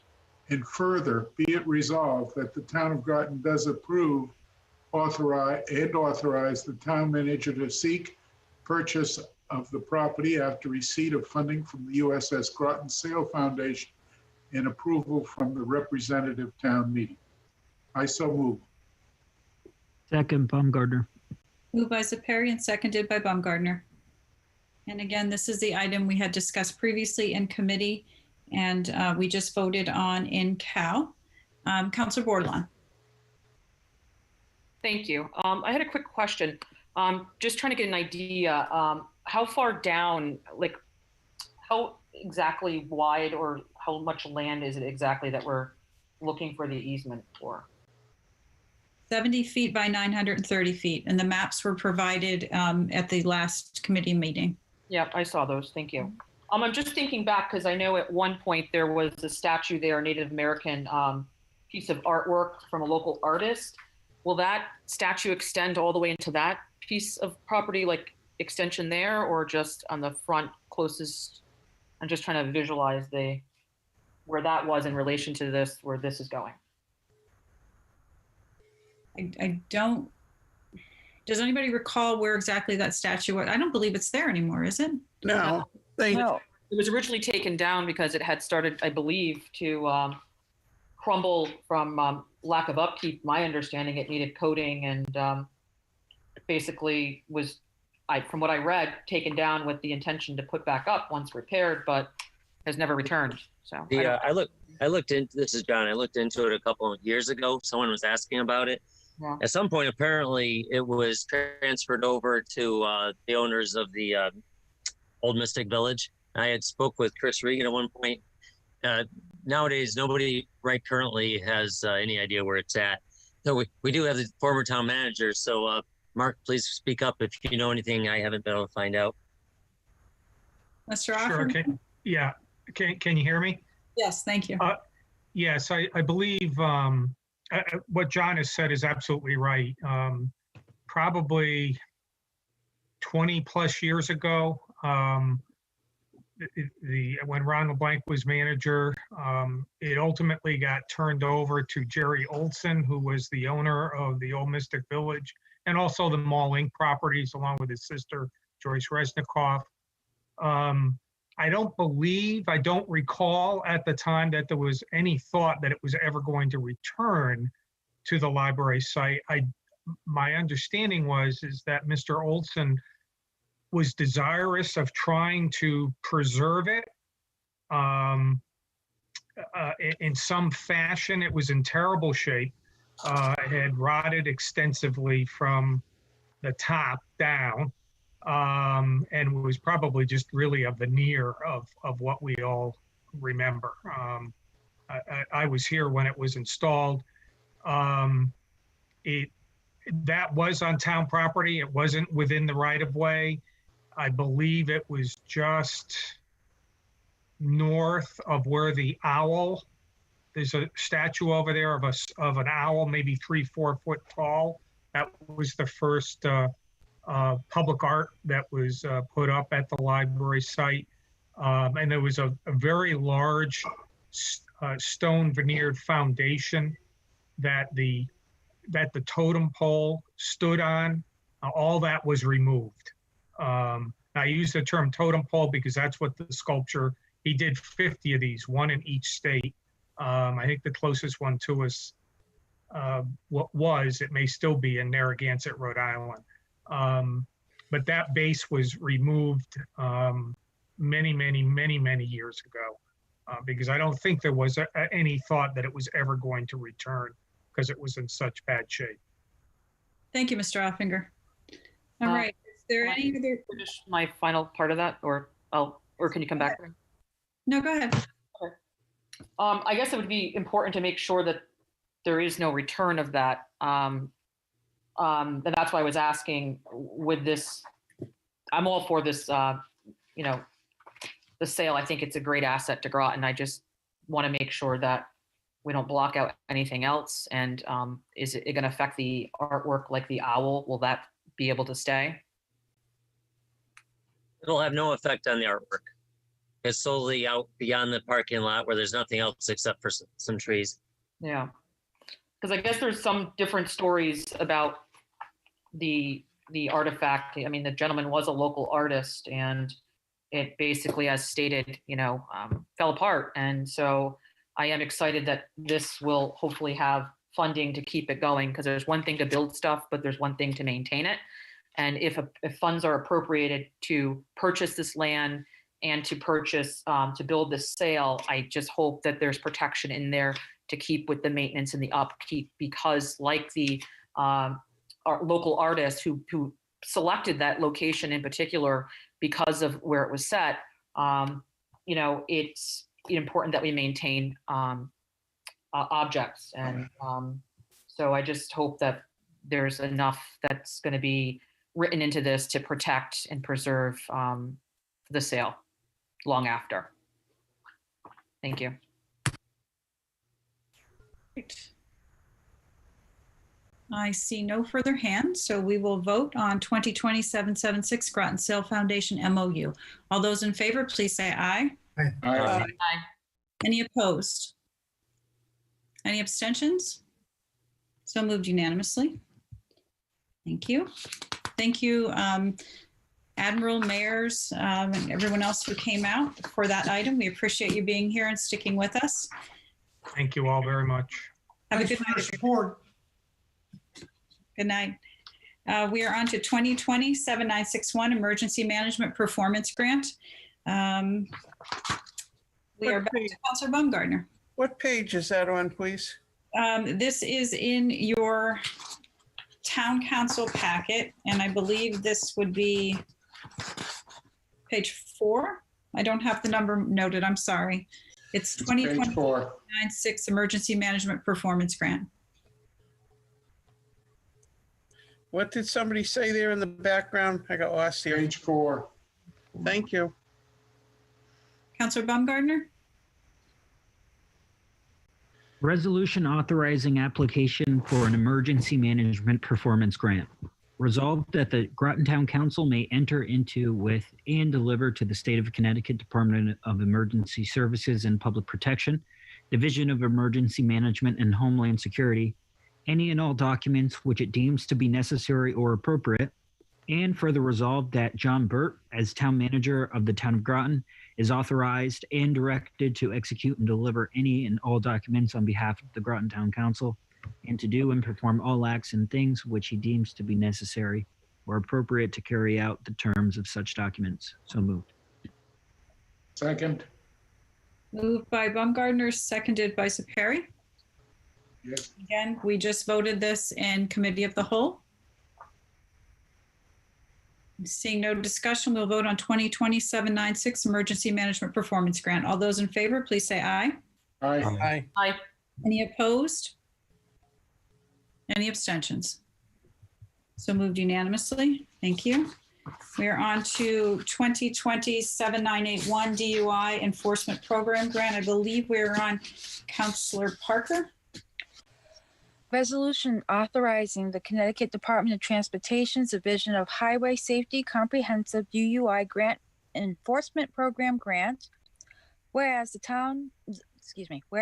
Groton Town Police Department plans to utilize the Connecticut Department of Transportation's Division of Highway Safety Comprehensive DUI Enforcement Program Grant for support enforcement operations that go beyond normal police patrols, and whereas the goal of the program grant is to support law enforcement agencies in their enforcement operations by increasing police presence through a combination of extra DUI patrols and sobriety checkpoints to substantially reduce the number of alcohol-related crashes and to reduce the number of individuals driving under the influence of drugs and or alcohol.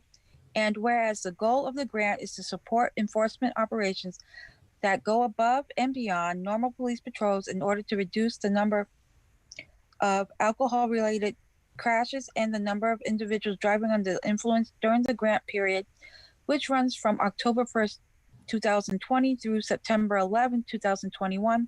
Now, therefore, be it resolved that the town manager, John Burt, may apply to the Connecticut Department of Transportation's Division of Highway Safety Comprehensive DUI Enforcement Program grant with an anticipated total state grant amount of $64,297.71.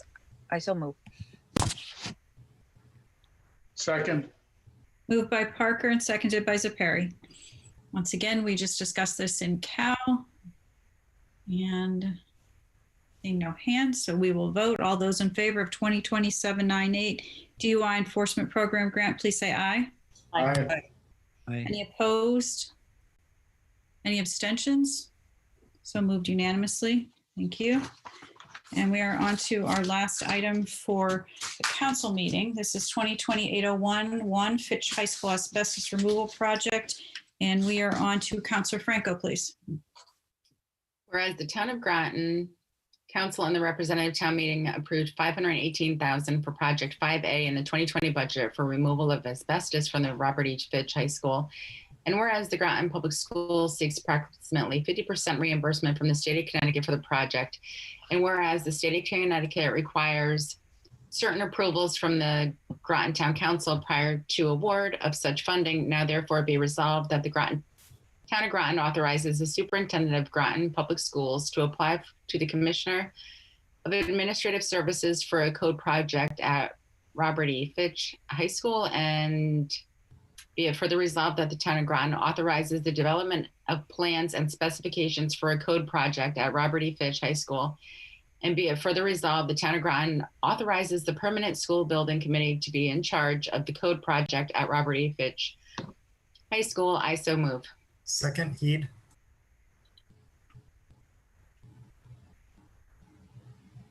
Moved by Franco and seconded by Heed.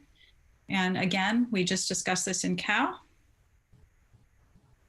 And I see no hands, so we will vote on 2020-801 Fitch High School asbestos removal project. All those in favor, please say aye. Aye. Aye. Any opposed? Any abstentions?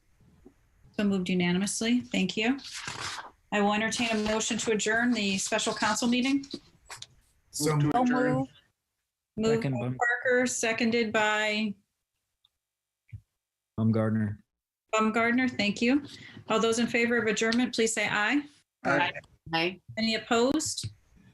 Any abstentions? So moved unanimously. We are adjourned at 8:27. Would you like a 5-minute break before we go back to Cal? Yes. Yes. All right. So it is 8:27. We will reconvene the Cal at 8:32, guys. 8:32. Thank you. We'll be right back.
Everybody ready? Mr. Burt, are you ready? I am ready. He's ready. All right, guys. So it is 8:32 and we are back from recess.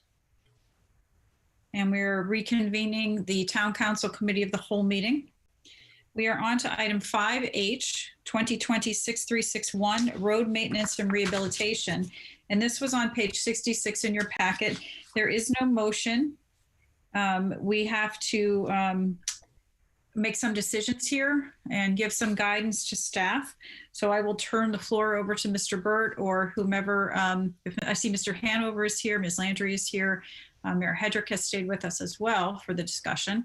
So Mr. Burt, why don't you start us off with this and then you can turn it over to whichever member of your team that you would like to talk to us about it, please. Thank you, sir. Sure. Just repeating, as you've mentioned, we've taken this up prior. We started the discussion. It really comes down to whether we bond for roads again or whether we just do it individually through yearly budgets in the CIP. We have 131 miles of roads. In November 2012, we went to the voters who approved a bond referendum to spend up to $11.2 million over a 5-year period. You'll see in the packet, there's some different scenarios for what some of the costs could be for couple different levels of bonding. But other than that, I don't know if you want to see, Cindy is here for, Ms. Landry's here for bond questions. Greg Hanover is here for just general road stuff. I don't know how much you want them to repeat from the last time to catch back up. Greg, do you want to just maybe mention how much we typically spend per year so they can get an idea of how much we typically in the past have been spending versus how much has been recommended per year at at our current PCI to maintain or to improve? Give some of those numbers. Sure. So they know how much would have to go into the CIPs every year. Sure. Thanks, John. It's Greg Hanover, Director of Public Works. For the town, we've been spending probably $700,000 per year. We've been losing a little bit on the PCI, which is the pavement condition index, so that the roads are getting a little worse. In order to maintain the existing PCI and perhaps improve it a little bit, we're looking at like 1.2 million per year. So over 5 years, that's like $6 million. The city their roads are actually in a little better shape than ours, and we've projected they would be spending about $480,000 per year to maintain their PCI. And Groton Long Point, because they have a fairly low number of miles of road, you fix one road, it brings their PCI quite a bit up. They're at an 80, so they're only looking at like $50,000 a year. So all total, it's about 1.7 million per year that we're going to need just to maintain the roads at their existing level. So, as John said, the question is really, do we want to go out and bond for that?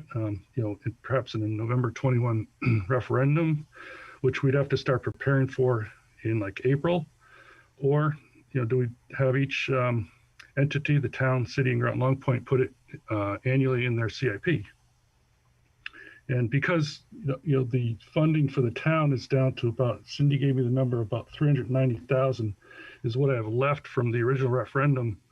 I will be putting in some money in the FY22 CIP anyway. Okay, thank you, Mr. Hanover. That was very informative. So really tonight, council, what the town staff is looking for, what the manager is looking for as he moves forward with his budget preparations, which they begin, I think they begin this month having their staff meetings. They need to know from us what we want to do. Do we want to commit to funding every year in order to maintain and improve our road PCI? Or if I recall correctly, I don't think there was a will to bond, but we need to come to a formal decision on this. Or do we want to bond for roads again? So this is the point of the discussion tonight, and hopefully we can come to a consensus and provide that direction for Mr. Burt. So I have Councilor Melendez and then Heed. Councilor Melendez? Yes, thank you, Madam Mayor. I am in strong support of funding on a yearly basis and not bonding. I think if I'm if I recall correctly, we still have bonds out for roads currently, and I think we've done the councils of the past have done a very good job, and this council of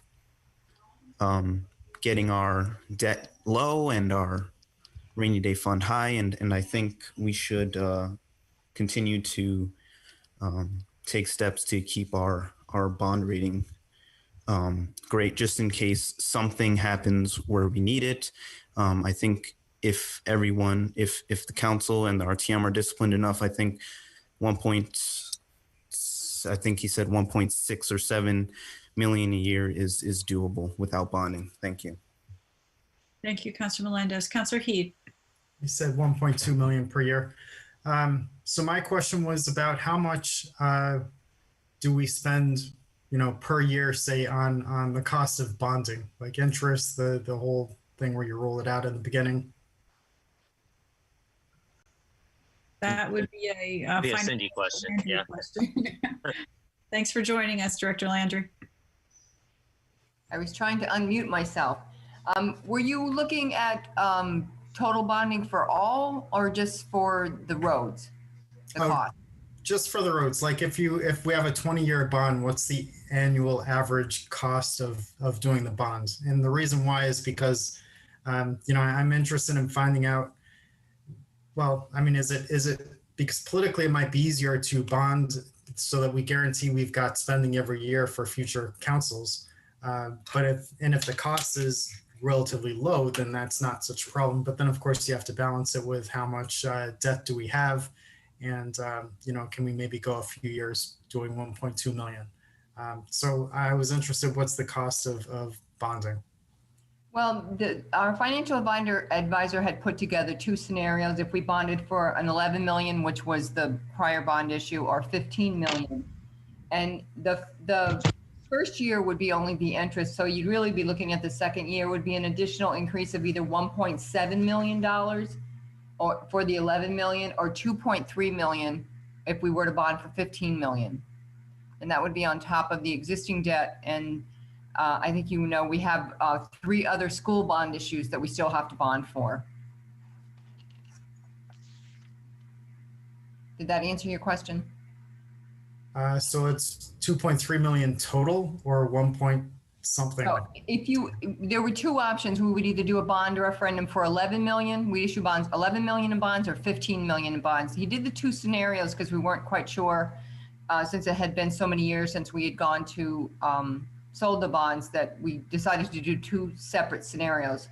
So it would be 1.7 the first year for the 11 million, or 2.3 would be the first debt payment for the 15 million. So the total would be, on the 15 million over the life of the loans would be like, I believe this is 3.8 million in interest and 2.8 million in interest if we bonded for 11 million over the life of the bonds. So then you take the 2.8 million and divide by 15, right? For the number of years? Right. Yeah, I believe that we did the bonds for 10 years. Right, so. The bond bonds we only took out for 10 years, not 20. So it's 280,000 per year for interest and bond costs. And the financing costs on top of it, yes. All right, thanks. Sure. Sorry. We have Councilor Franco and then Zepari. Hello, Miss Landry. How are you? Good, and yourself? I'm very good. I miss seeing you at the meetings. Oh, I know. One day we'll get back to normal. I hope. So when it comes to the bonding, it looks like the next maybe 2 to 3 years, we're going to be maxed out on our debt percentage. Is that correct? We would, I don't think we will max that, but we would be very close if we issued the road bonds. The debt policy has a 10% cap of debt service compared to the general fund expenditures. And I believe we had put together a scenario if the budget were to increase 2% and I think it's 2024, we'd come very close to that 10%. And then, you know, existing debt comes off, you know, debt kind of ebbs and flows. But we just don't know what may come in the future that we might need to bond for. So it is a consideration that we would be bumping up against that 10% cap of the debt policy. All right, I think from my perspective is if we're so close to maxing out to the debt policy, that this is something that we should be putting into our budget or a CIP and taking care of it that way and seeing how it goes. We've had this discussion before with the town manager, and I had asked him if there was any way to do some type of policy change or ordinance in relation to having it so that we could have basically like a lockbox for this, that we could put money in there every year and without change and without it being allowed to be taken out of the budget. And Mr. Burt, would you like to comment on that? Sure. It's been a little while since I spoke with the attorney, but right after the last meeting, I did speak. There's really no mechanism that will secure it. Per rules in the charter and how the funding process, the budget process works, you can't restrict. There's certain abilities that councils and RTMs have, and you can't restrict this money to just this one use. They couldn't, both Eileen and Eric, I think were the two that looked, or maybe Rich and Eric, or Rich and Eileen, sorry, looked at them, and there wasn't a way that they could see that we could secure that.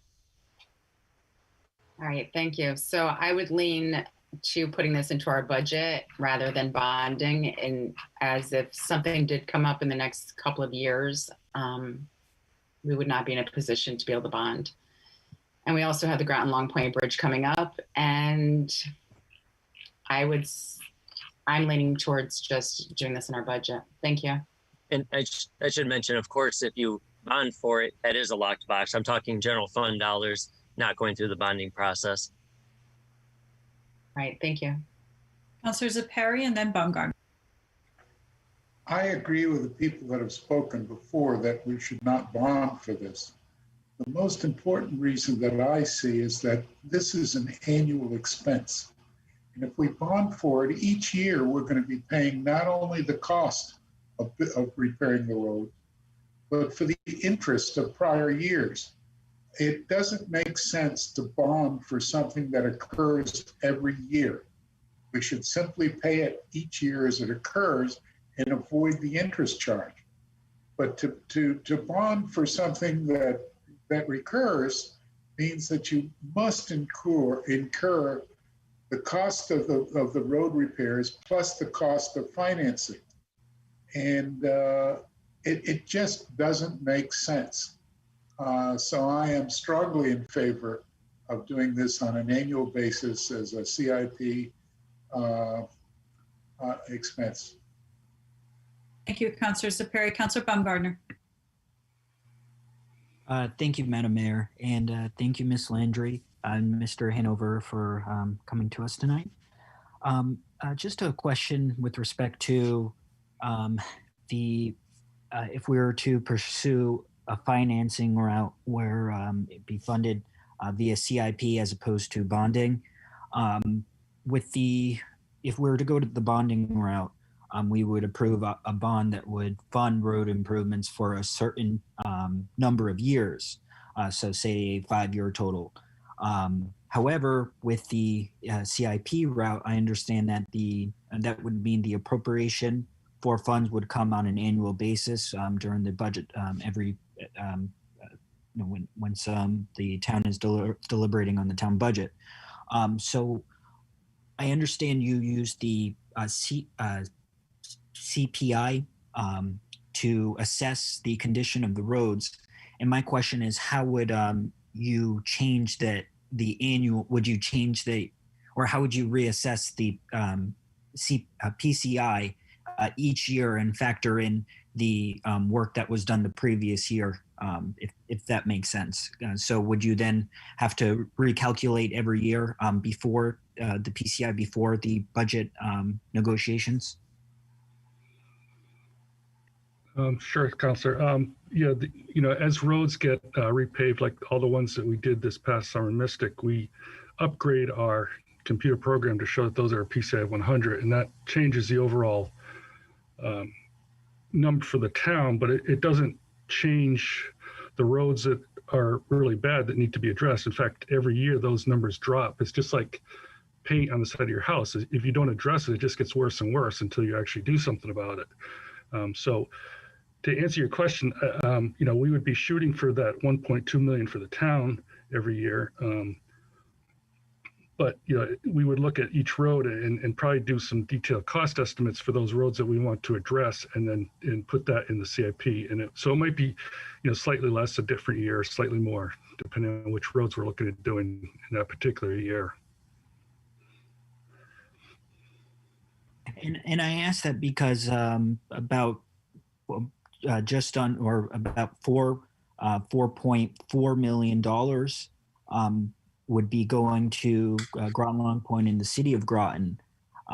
If we were to pursue, I'm sorry, that I'm looking at the what was approved in the November 2012 referendum. So, for example, $4.4 million was approved for both the city of Groton and Groton Long Point. So obviously that's a sizable portion of funds for those respective roads. So, obviously that would be a significant change from previous years when the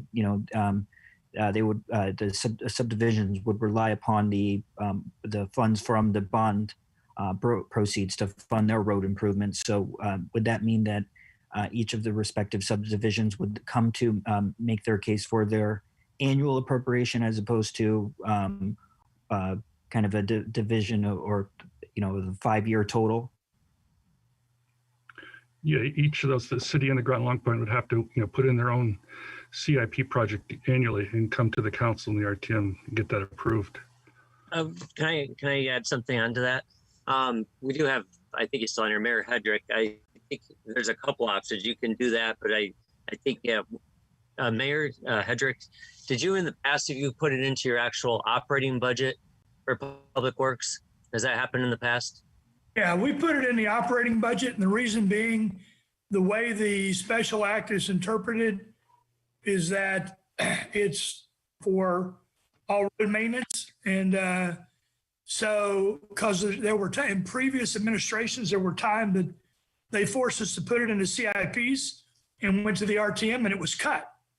And so that's why we include it. And that's one of the things I want to talk about is for this coming year, there'll be is $332,430 for Mitchell Street would be for fiscal year 22. Now that's less than the 180, but my point is you're going to see peaks and valleys. You'll see peaks and valleys. The one thing, and I recognize that the town's up against the max bonding that you could have. I understand the bridge going through Groton Long Point, and there's a lot of other things that you guys have bonding also now with the schools, and I get it, and I understand it.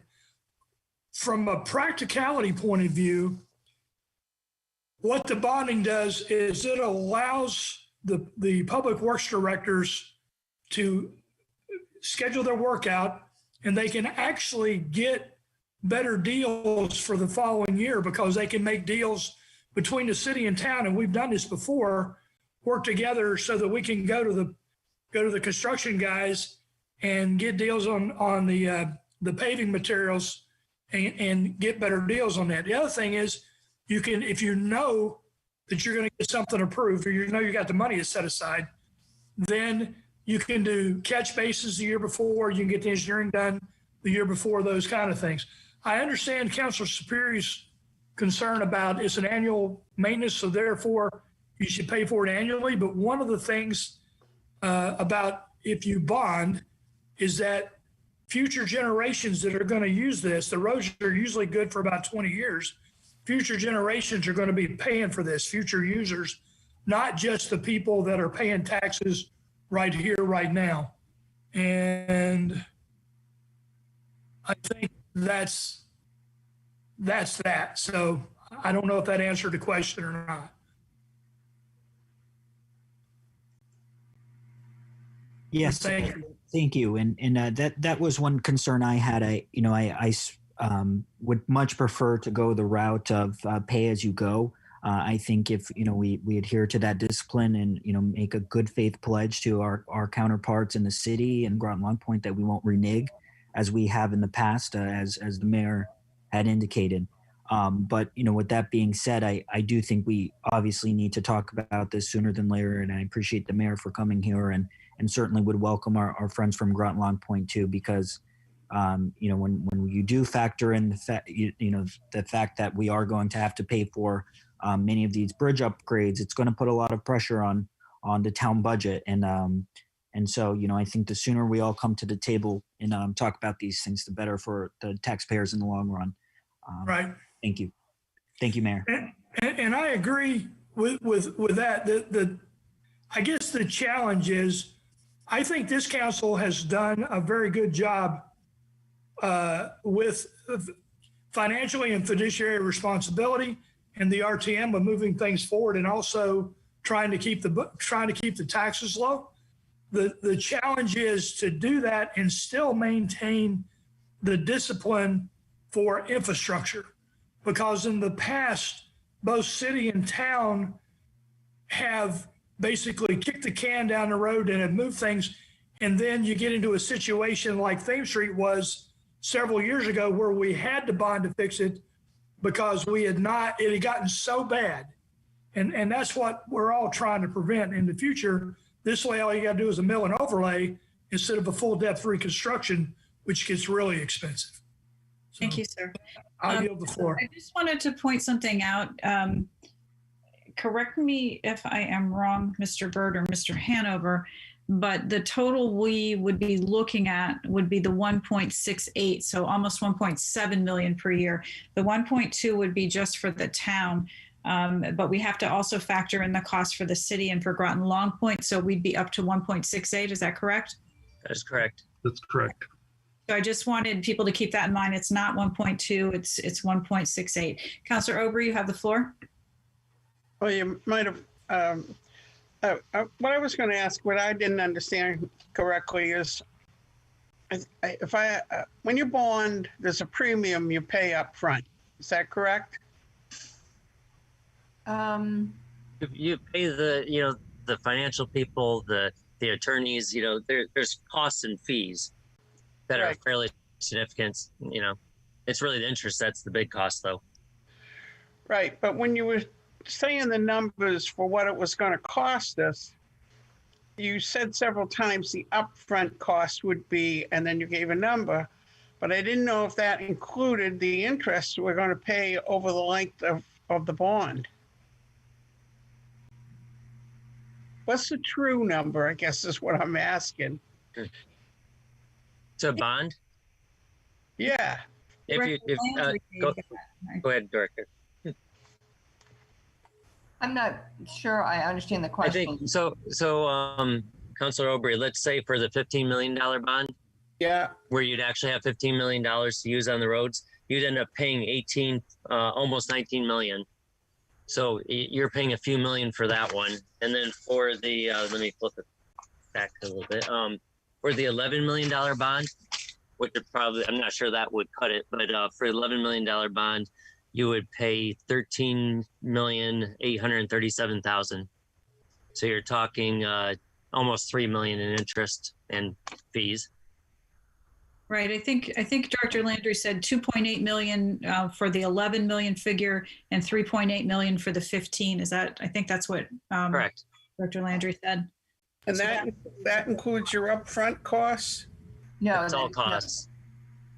What I'm trying to get is a true figure of what this really costs us. That is the true figure. That's the principal and interest that we would pay. Okay, but is there an upfront premium that you pay to the lender?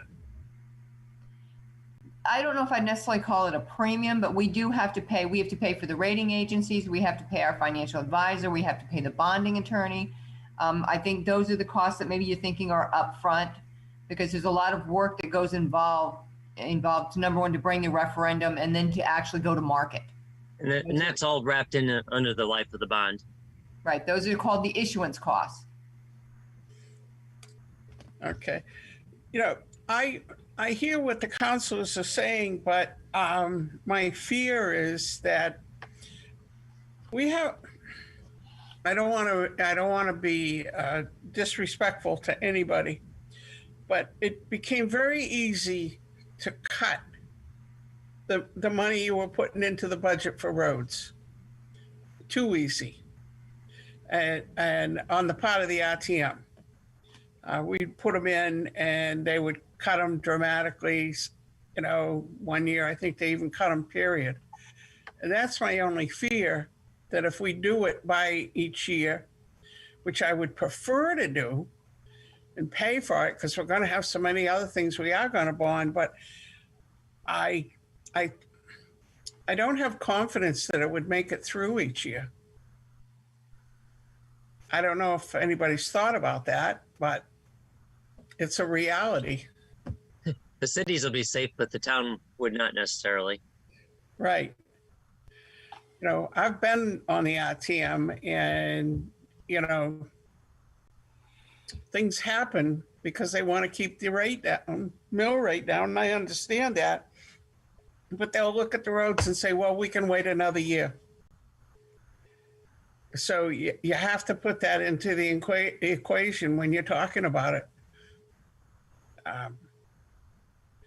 I don't really know, quite honestly, what the answer is, because we do need to do them, but we have so many other costs coming up. I think we'd be pretty stretched. I guess maybe we'd have to have faith in the RTM, and maybe we'd have to go in and campaign for it. And then you have to look at the fact of some of us won't be there in the future to be campaigning for it. So I don't mean to sound like the doom and the gloom, but it's the reality of what happens. So I don't really know what my answer would be at this point. I'm going to speak at this point. Councillor Aubry, I hear you very clearly. I was there with you for many years, and I did see that happening, where the CIP budget is an easy budget to cut, and that's my concern as well. I share that concern with you.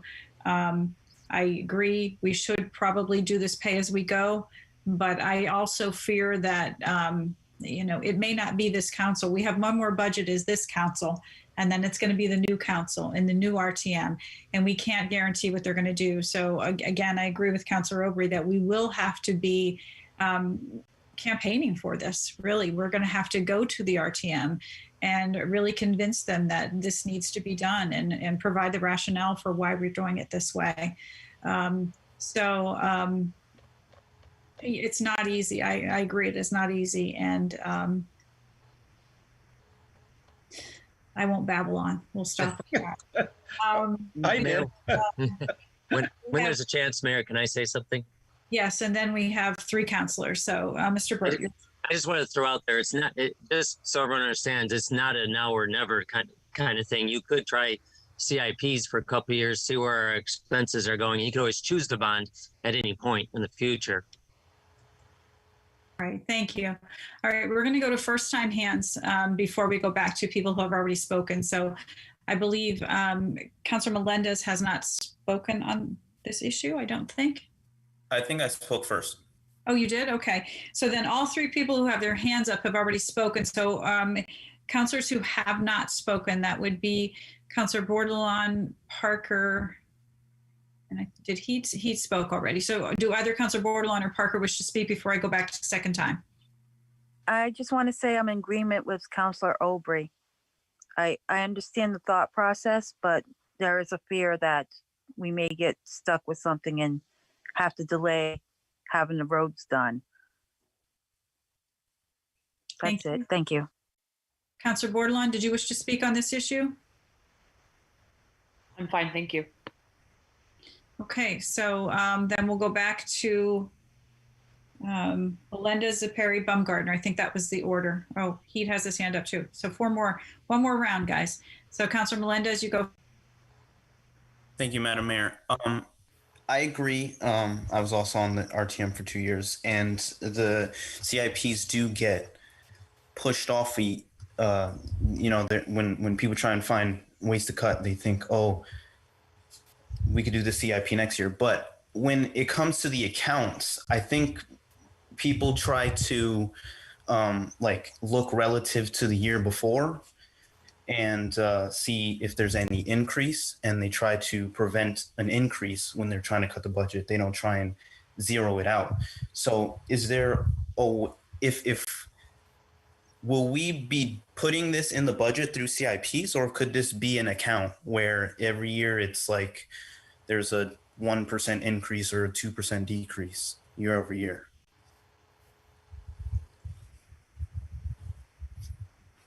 I think this goes to what Councilor Franco was stating earlier. Is that correct, Mr. Burt? Say again, please. I missed a second of that. Sorry. So Councilor Melendez was asking if this will be going into CIP every year, which it will, but he also said, could it go into an account where you could watch it go like a 1%, 2% increase or whatever? And I think that's going to the issue that Councilor Franco had raised earlier that you addressed. Well, you can always invest money for it. Of course, you know how long you're going to tie it up. We have funds where we put money aside. For instance, we have a fund for the reassessment where we try to figure out how much over the 5 years we're going to spend. And we, before it comes up, and we save up that way. You can do things like that. You just can't say forever no one's ever going to be able to touch the money for another purpose. So there are options there, sure. Okay, yeah, that's what I was sort of thinking. I would be in favor of making an account very, identical to that reassessment fund, where there's a projection of costs over 5 or 10 years, and then you appropriate how much you think you would need. Because the reality of the situation is, if we fund it through CIPs, then it likely will get, we will get behind. So. And the good thing about that is, if you do it on that longer term basis, when you go to the RTM, you can show, here's what it's going to cost per year. And if you push this off this year, here's where you're going to have to now pay these other several years, how it goes up. So it's a nice visual. Okay, thank you. Can I speak? Yes, please. I just wanted to mention that when we talk about putting it in the C and putting in, an annual amount, maybe with a slight increase, if we go to the bonding, it's almost the same thing, because if you look at, you have to put that principal interest payment in there every year, which is going to be, 2.3 million, 2.2 million, 2.1 million for the first 3 years. So we have to put the money aside, whether you put it in the CIP or you put it into debt service. And putting it into debt service is more than putting it into the CIP. It's just a comment. Right. I think the difference is, though, that not to argue with you. No, feel free. The difference is that most of the time debt service makes it through unscathed, because people are like, we have to pay the bills. Right. Whereas the debt service, we cannot cut that. It's a requirement. We can't renege on our debt because.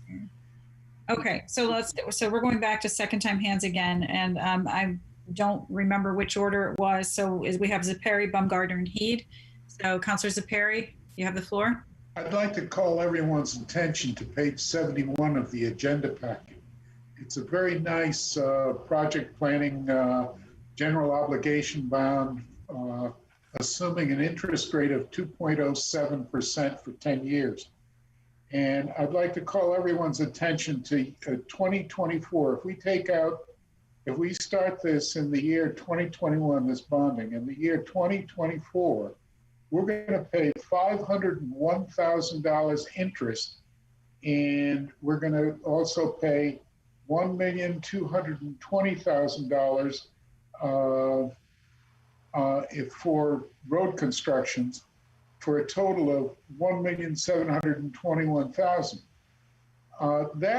That's a big chunk of money to pay out in that year in interest. It's totally unnecessary, because we can anticipate that this expense will occur every year. But if you look down at the bottom of it and they do the totals out, It's a beautiful table. It really tells you what's happening. And you do the totals out. At the end of 10 years, we'll have spent $11 million on the actual road construction, but we will have spent $2,837,000 on interest. And that's money that need not be spent, that $2,837,000, if we just resolve that we're going to do this on an annual basis without bonding. The financing costs, you know, you say, oh, gee, it's only 2.07%. But you look at it in the final analysis, you see after 11 years, it comes out to be 11%. I mean, 26.7%, I think.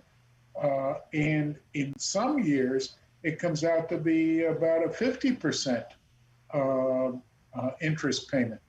I think we should be cautious about this. I frankly think it's foolhardy to put this on bonds. And I understand people's concern that the people who follow us on the council may not be so resolved to upkeep the roads, but it's our responsibility to do it. We can only speak for what we think should be done now, and not anticipate that the next council will be weaker than we are.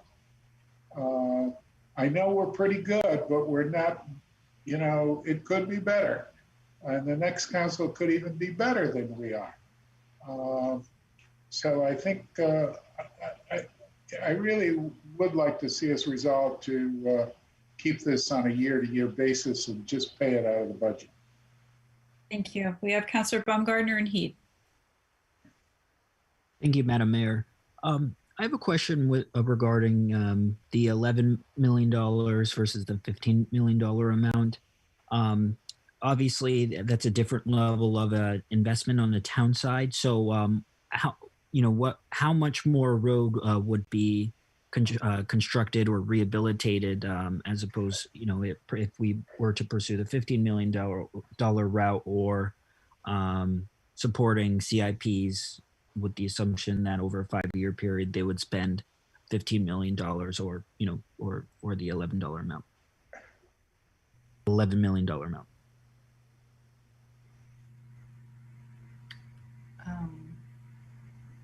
I'm not quite sure how to answer that, Greg. If we had between the 11 million and the 15 million, how much more? I think the question maybe is how much more road you could do with the additional 4 million.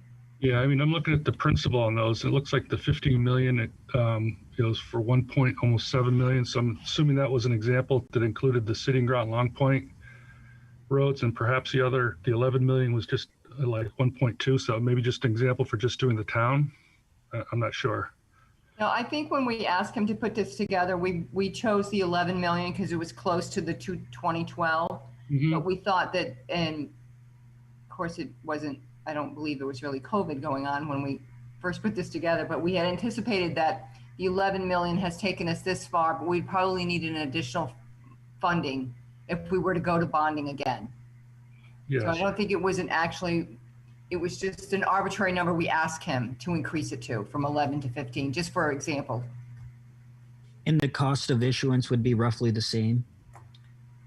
Yes, pretty much so. I mean, it's some of the costs are based on the size of the issue, but it's not a big swing between the 11 and the 15.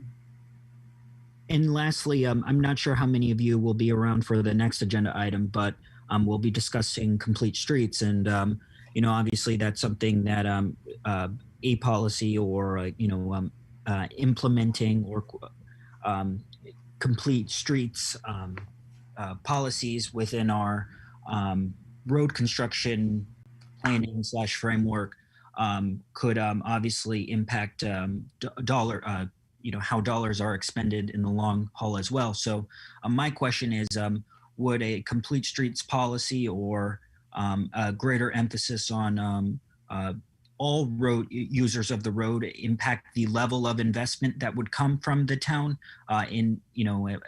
with bond funds or a CIP model? Yeah, the estimates that were using here for the pavement maintenance is just for that, just to maintain the pavement. It doesn't include, any periphery like sidewalks, crosswalks, medians, or anything, that the complete streets, is looking to accomplish. So that would be in addition to what we're showing here. All right. Thank you, everyone, for your work on this. Thank you. Councillor Heed, you have the floor. Thank you, Madam Mayor. So I'm looking at, what page is this? Page 70. And I was looking at obviously some of the other pages, but this one in particular, I guess the question I would have is for Cindy and John. We do, sometimes when we plan for budgets, we plan for several years out. And so if we were able to say, because whatever previous counselor has indicated, both we're nearing debt limits, our 10% debt policy, we don't want to breach that. But we also have issues with you have to pass it through the council, you have to pass it through the RTM every year. So, obviously there are political issues that come along with this. But if we were able to postpone doing a bond for like 2, 3, 4, 5 years, would we be able to smooth out that sort of the debt service? You know what I'm saying? Like, would you say within the next 10 years, when would be the optimal time to actually issue bonding for the roads? Is it right now, or is it like 3, 4, 5 years from now, and we just need to fight it out with ourselves and with the RTM in the meantime? You mean in terms of our total debt? You don't mean like interest rate? It's like, right. interest rates right now we're getting, but yeah, Cindy, do you have an opinion on if you were going to bond, when we would ideally wait for it to I think I'd probably have least impact? Yeah, I'd probably need to, I don't have the information here to do that type of an analysis, but, typically before the school project, our debt limit was fairly low, but the school has brought our limits up. But typically when you have debt that comes off, your debt that you're paying off as you're adding debt. So what kind of smooths that? But we do have we've sold bonds for the school twice already. We have 3 more, and those are all 20-year bonds.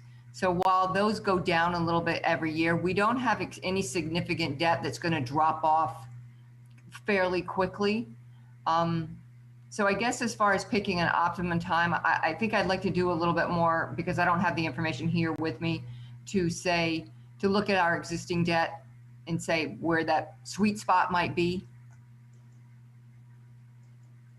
All right, yeah, if you could get back to us, that would be great. Okay.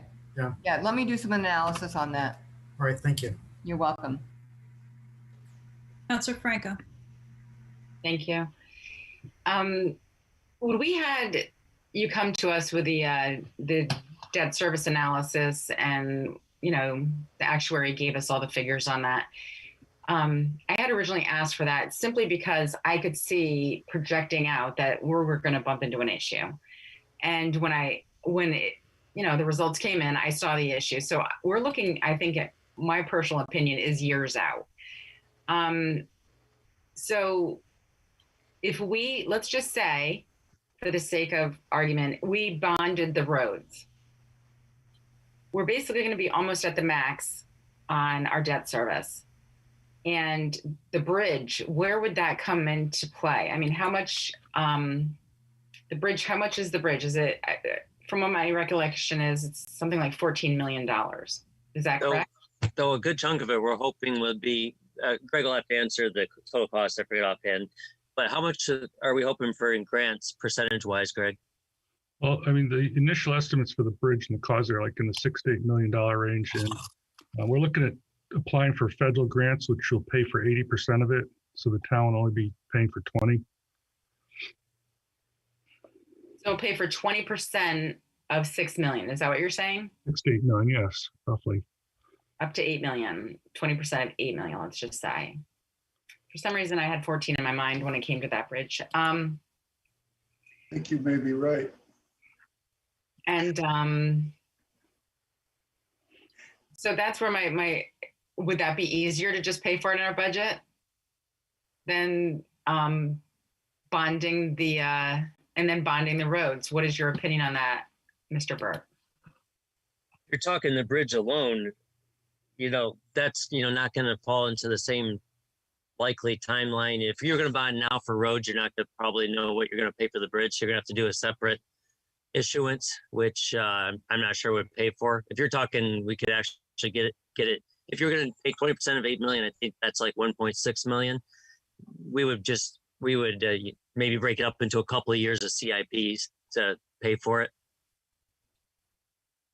I wouldn't see bonding the individual bridge though, unless we were not getting the grant.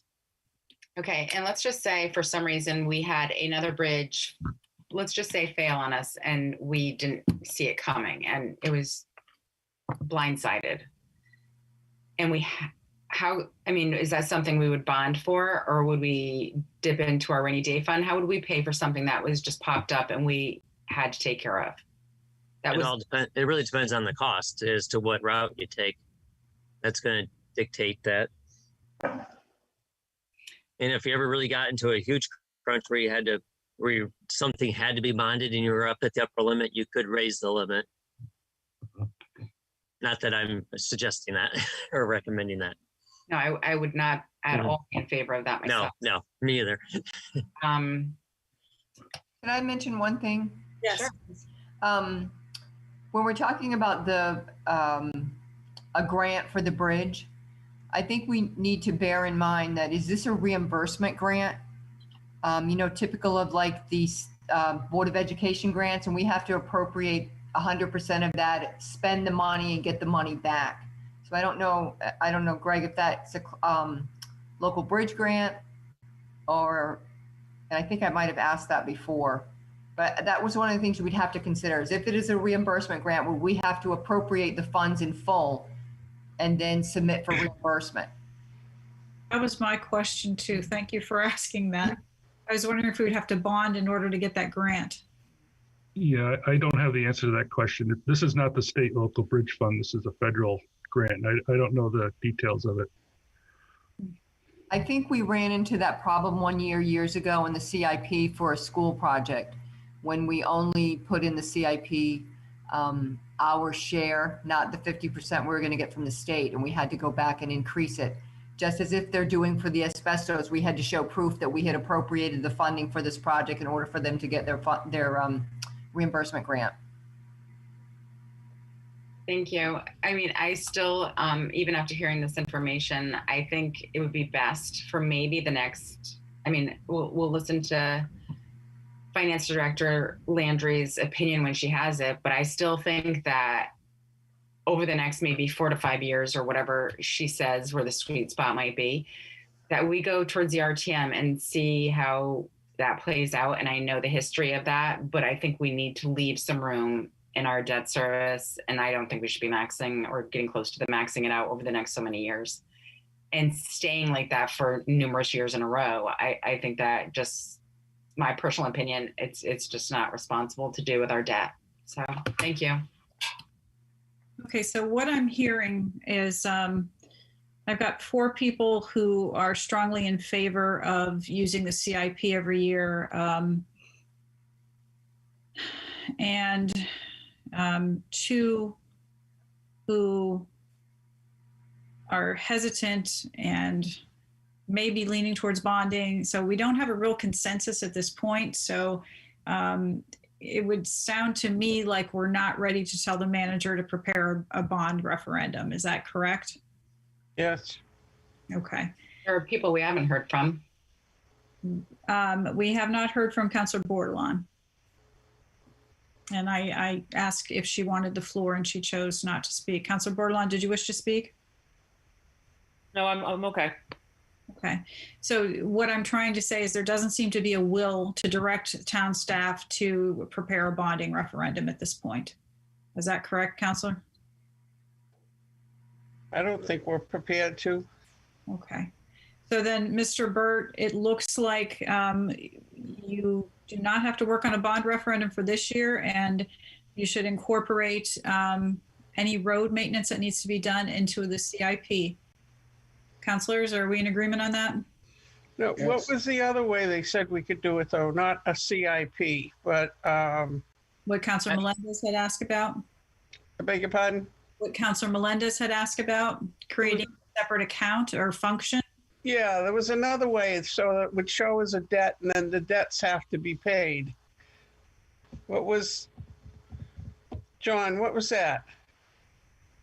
I'm not sure if you're just talking about the bonding. There's really only, for the town, it's really CIP or bonding. You can create a fund to put money in advance to help smooth the cost of to the town, but that's about it.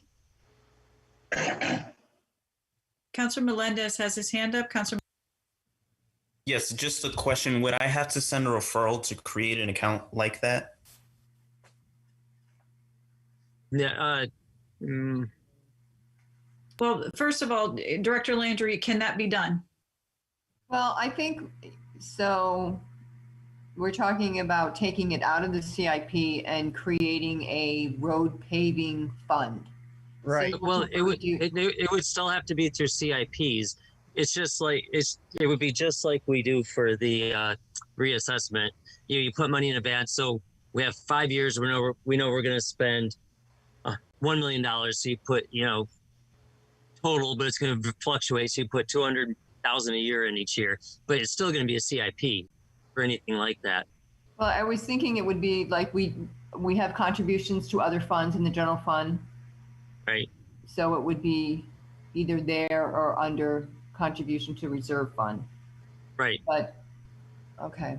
But it still would end up being expended through a CIP.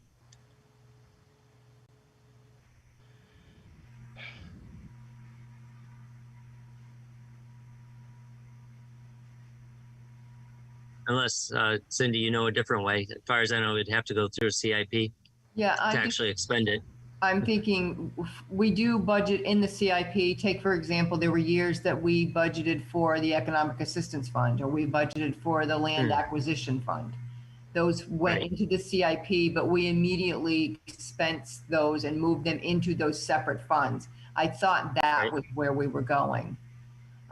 You could put money away directly. Couldn't you put money directly into the fund? Would it have to go through CIP if it's for road purposes? I think, well, to fund it in advance? That's why I was thinking like the fleet fund is a contribution from the general fund in other funds, contributions in other funds. Right. And that's what I was thinking. Yeah.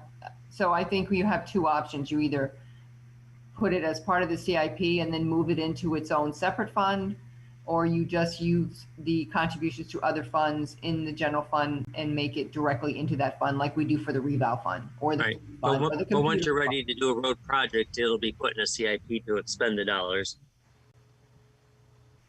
I'm sorry, I'm going to interject here, but that does not protect the money as we saw with what happened with the fleet fund. Correct. Right. There's no way to protect it unless you bond. Right. So even if we take that route and we create this separate thing, you're still not going to have it protected because history shows that we've just it's subject to cut. Yeah, it's always been cut. So really, what we're trying to get to tonight is there a will to bond? I'm assuming there's no will to bond. Correct. So the question is then, how do you handle it? And is there any alternative? So at this point, Mr. Burt, do you have what you need from us? And then you and the finance director can go back and see how you can work within the budget to set it up so that the money would be protected as long as you know that we don't want to bond at this point? Yeah, I think we have everything we need. Okay. Is it, counselors, I don't want to speak out of turn here, but is the will to not bond? Yes. Yes. Okay, very good. All right, so Mr. Burt, you have that answer from us this evening, and then if the finance director and the rest of your staff want to work and see if there's any way, how best we could secure this money on a year-to-year basis and get back to us, that would be great. We'd be all ears to hear that from you. So thanks a lot for that. Thank you, Director Landry. You're welcome. I think Keith wanted to speak. I was just going to say thank you, Madam Mayor. Thank you, Town Council. And thank you, John Burt, our town manager, for giving me the opportunity to speak tonight. Thank you. Thanks for hanging on there with us, Mr. Mayor. Thank you very much. Good luck to us all in this budget season. Yes. And happy holidays. Stay safe. Good You night. too. We will. All right, so we are on to 5I. There's no motion for this. This is a discussion as well, and the town manager is looking for direction from us. 2020-6371 complete streets policy. This started on page 72 in your packet. And let's see.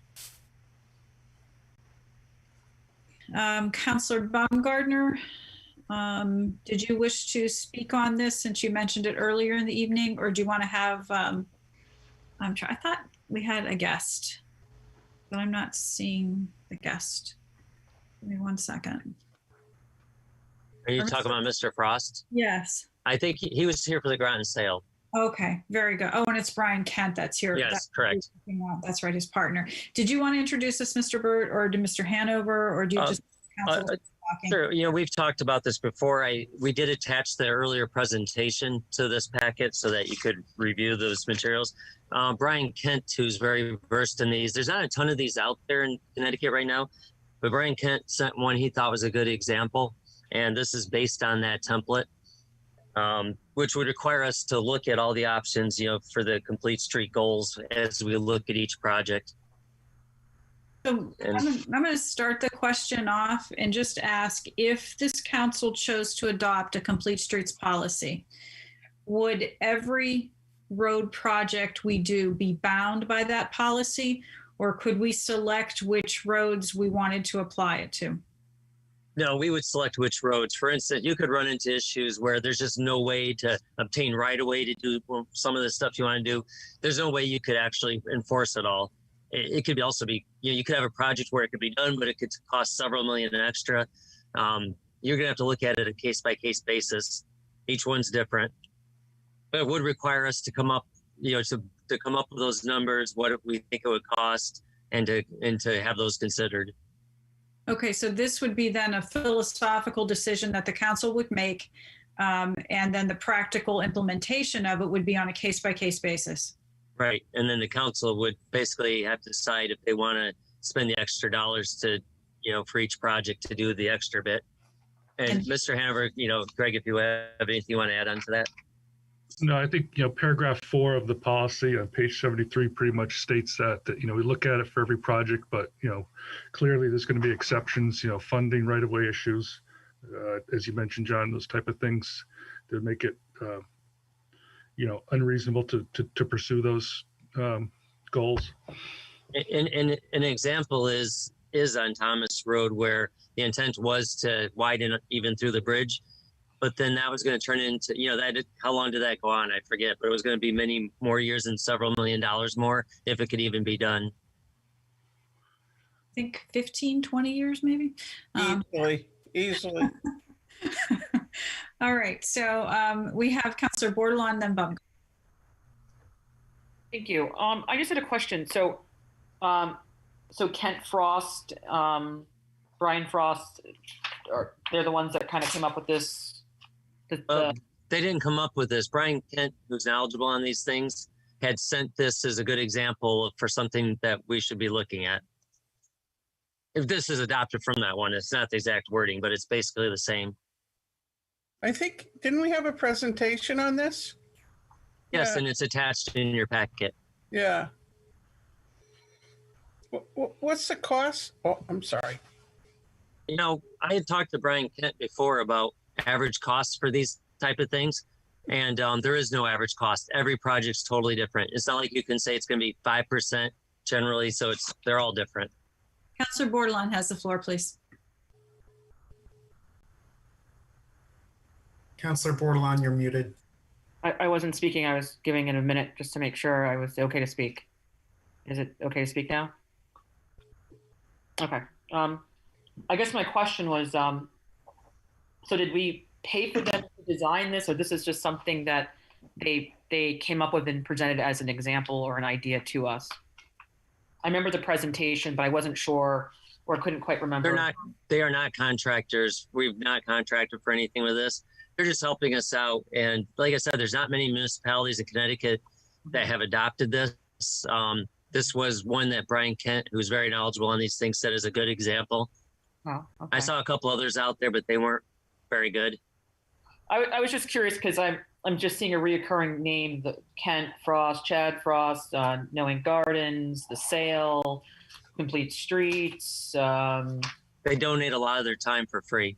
Right, and that's what I was asking. Is this like, have we contracted with them for design, or this is just more their idea? Just more freebies. Perfect. Thank you for clarifying that, because I had a few questions regarding that from people. Thank you. Okay, we have Councillor Baumgartner, Zepari, and then Melendez.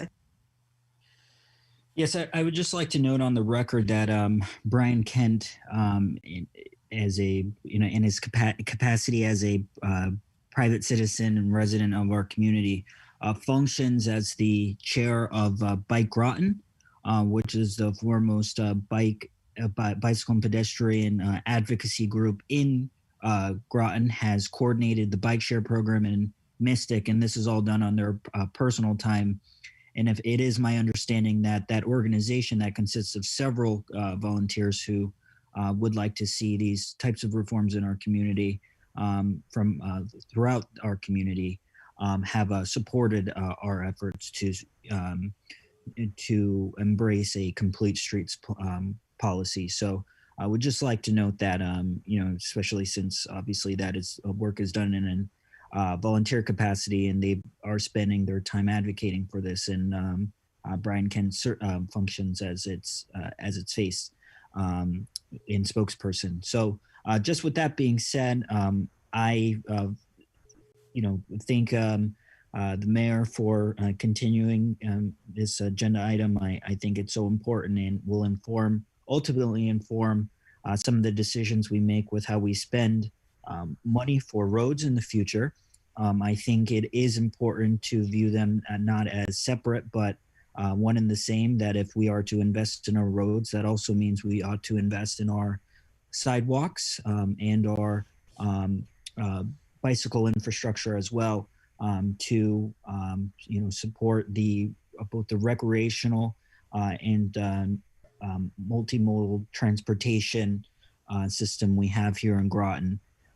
So my question is, I'm somebody on the council who's known to support things that have teeth, and with teeth meaning that if we're going to, pass a policy, ideally it's something that, can't be changed, or it, folks will have a hard time changing. And so I do see an attraction to at least codifying a policy into our code of ordinances like we've done with other policies, just to ensure that we are serious about pedestrian safety. We're serious about prioritizing the safety of all road users. So I would like to, push the council to go that route as we continue exploring the complete streets policy, and looking at perhaps other communities as well, to see what they've done with their complete streets policies, because there are known policies that are one and the same. They all have nuances and differences, and perhaps are tailor-made to the needs of their individual community. And so we would obviously want to make sure that Groton's complete streets policies make sense for Groton, and meets the standards of Groton, and are applicable to the needs of Groton.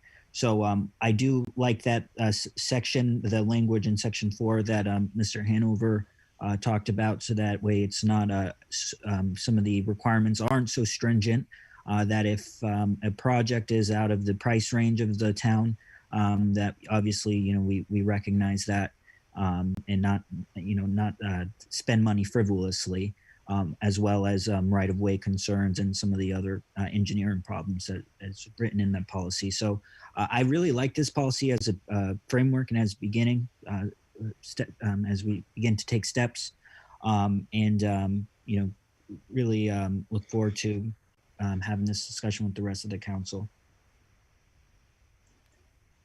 Thank you. We have Councilors Zepari, Melendez, and Parker. I'm not going to speak long. I think I agree with Councilor Baumgartner. I think this is a good policy. We should support it. I would like to add to it the introduction of prioritizing the placement of sidewalks on our streets. We were a rural community a few decades ago, but we no longer are. We're an urban community, and we're interested in safety for pedestrians. And I think that the roads will look a lot better if they have sidewalks. So I think that we should be planning to install sidewalks along with the development of the complete streets. Thank you. Councillor Melendez and then Parker. Thank you, Madam Mayor. Yes, I think it's a good idea. Obviously, the only reservation I would have would be potential costs, but since it's decided on a case-by-case basis, I don't see any reason why I would oppose it. So I would be in favor of adopting a complete streets policy. Thank you. Thank you. Councillor Parker. Thank you, Madam Mayor. I'm hesitant on accepting this only because, one, of safety concerns. And I just want to ensure that everybody's working, the engineers, the police departments. Do we have to have a complete street policy in order to make sure we have sidewalks?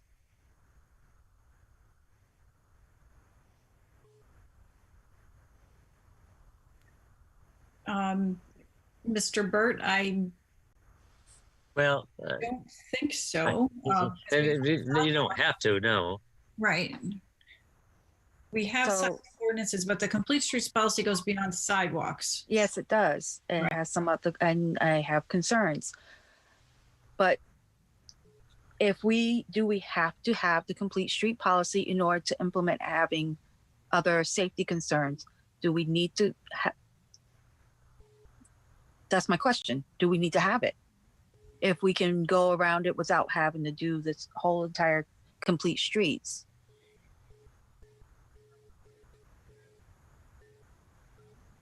And shouldn't our sidewalks be already as part of our thing? But then you have privately owned sidewalks. So it's a catch-22. Do we have to make sure that the roads are the town roads or streets before we start implementing some of this? Or potentially implementing?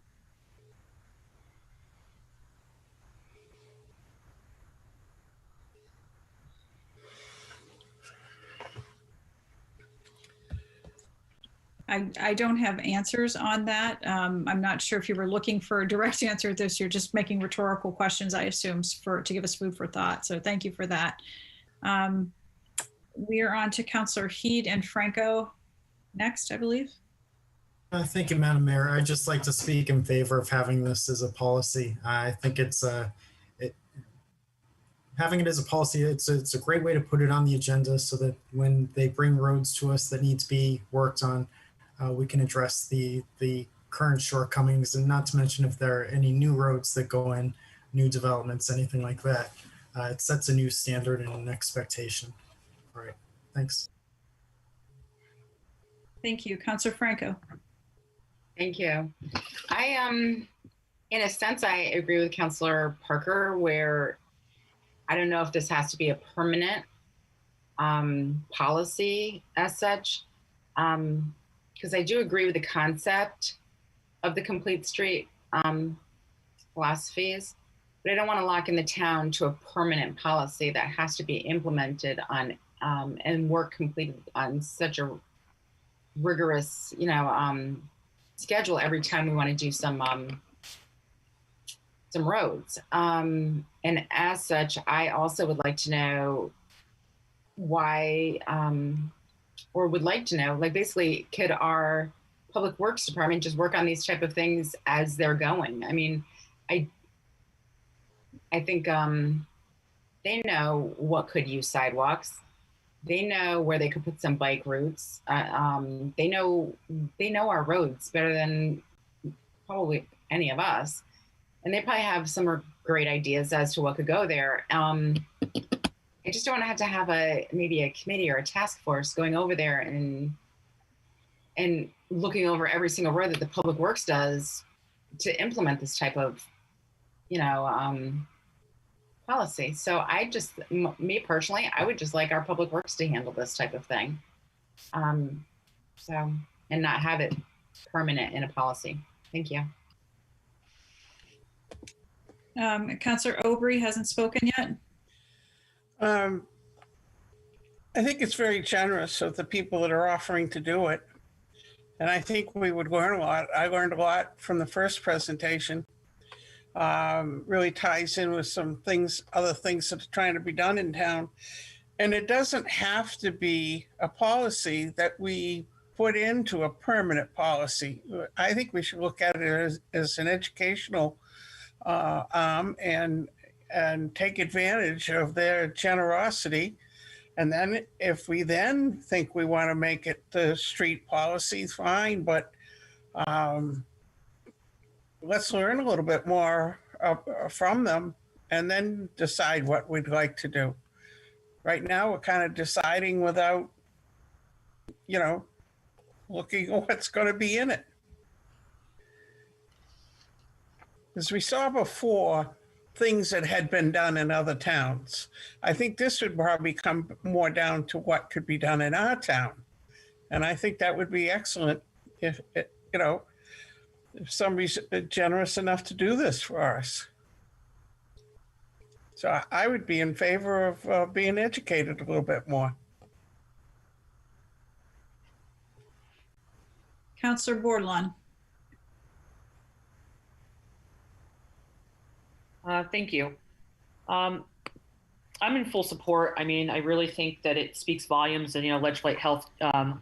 We had some folks from the resilience and sustainability speak tonight about just the racial inequalities when you have natural disasters like COVID and, the hurricanes and such. And, it also states in our packet too, where, it serves all people, ethnicities, incomes, and it just opens up the availability for folks who need the means to have a safe way to commute amongst our town. And it's very important because that also helps to close income disparities and certain sections where the accessibility has not been granted. It's unfortunate. I can agree in some aspects with Councillor Franco and Councillor Parker that in some aspects, Councillor Aubrey as well, that, do we need a policy to really state the obvious of really making sure this should be something that we just do as a town?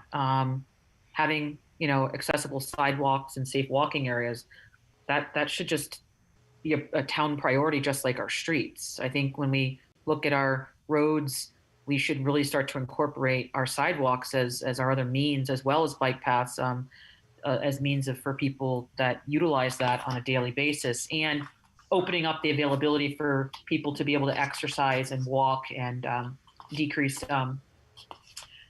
use of vehicles and other avenues. I think it's great if, Kent Frost is volunteering their time to do such and bring this to light. I think it's, but I do err on the side of caution, just like we were talking on the last item about bonding, not bonding. Well, if we bond, we know it's guaranteed and nobody can cut it. And it's gonna, it's just a matter of making sure we make the paycheck or the payment. Same thing with this. I mean, we don't know who the council will be in next, who's on RTM, and what the priorities of our, the priority. That's my attack dog. There we go. He wants complete streets, I guess. We don't know the priorities of the other councilors that may come in, our town, future town managers, staff. We're already lacking in this area. So in some aspects, some would say that maybe the priority has not been given to this. And so I think wrapping it into something like this kind of sets something not to be forgotten, so that, future, elected officials to come, it's kind of already embedded, like this is what we want. This is the direction. If we kind of leave it the way it is now, we could have different public works. I'm not saying you're going anywhere, Greg, but we're banking on the fact that this core group of people as it sits now is going to be here. And that doesn't necessarily allow for the transparency or the continuity. And I think the continuity aspect in our town is the important piece. So I think that's where something like this kind of allows the documentation and the kind of expectation and the thought process to move forward. So I'm in support of the complete streets. I think it's a great avenue. But if this was not something we decided to do, I think we should be making it a priority and making that part of our public works and our priorities to make sure that we are allowing that accessibility and safe walking. My question, I guess, is how would this affect state roads that run through our town? Would that be something that we would have to submit something to, or how would all that be pieced? That's entirely up to the state. I don't think it would have any effect on state roads. Correct me if I'm wrong, Greg. Well, I mean, the DOT has a complete streets policy of their own that they adopted in 2014. So they've been looking at this for 6 years, and all the sidewalks that are on state roads are actually owned and maintained by the town. So if we have sidewalk projects along Route 1, for example, that we would be looking at, it naturally would be anyway, whether we had a policy or not, is to meet all the ADA requirements, things of that sort for sidewalks. Okay, so the state roads where the sidewalks are, the town maintains them?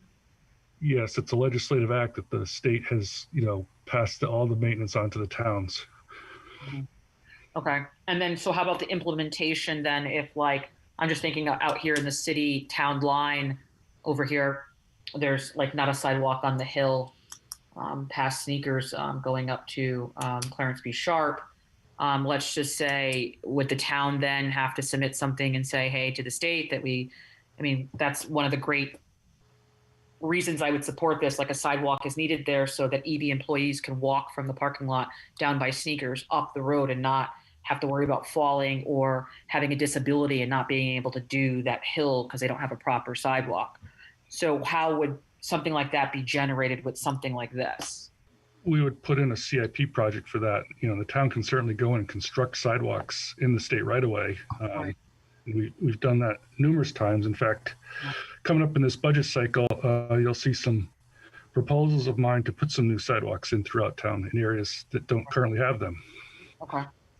All right. And I think actually where I'm speaking is kind of like the town line ends and then the city line starts. So it might be more of a city thing, but okay. Well, thank you. That's just one example. I think this is a great idea. And I think it could lend a lot of support to a lot of our major employers in this town and allow for them to get to and from work in a safe manner. Thank you. Okay, we'll go with Councillor Heed and then Baumgartner. I believe Baumgartner was first, so I'll give him right of first refusal if that's okay. It doesn't matter to me. You can go ahead, Councilor. Okay, I'll just, I'm making it quick. The reason to address the issue of whether you need to have a policy or not, everybody knows, and that's how it should be. I don't think that is a good reason not to have a policy. I mean, we just spent however long talking about a debt policy, whether we should cross over that 10% or not. The reason why you have a policy is because if you're going to break it, you have to have a discussion. And if you're going to follow it, you have to have a discussion. And I think it just puts it on the agenda. So that would be my argument for having a policy. Thank you. Councillor Baumgartner. Thank you, Madam Mayor.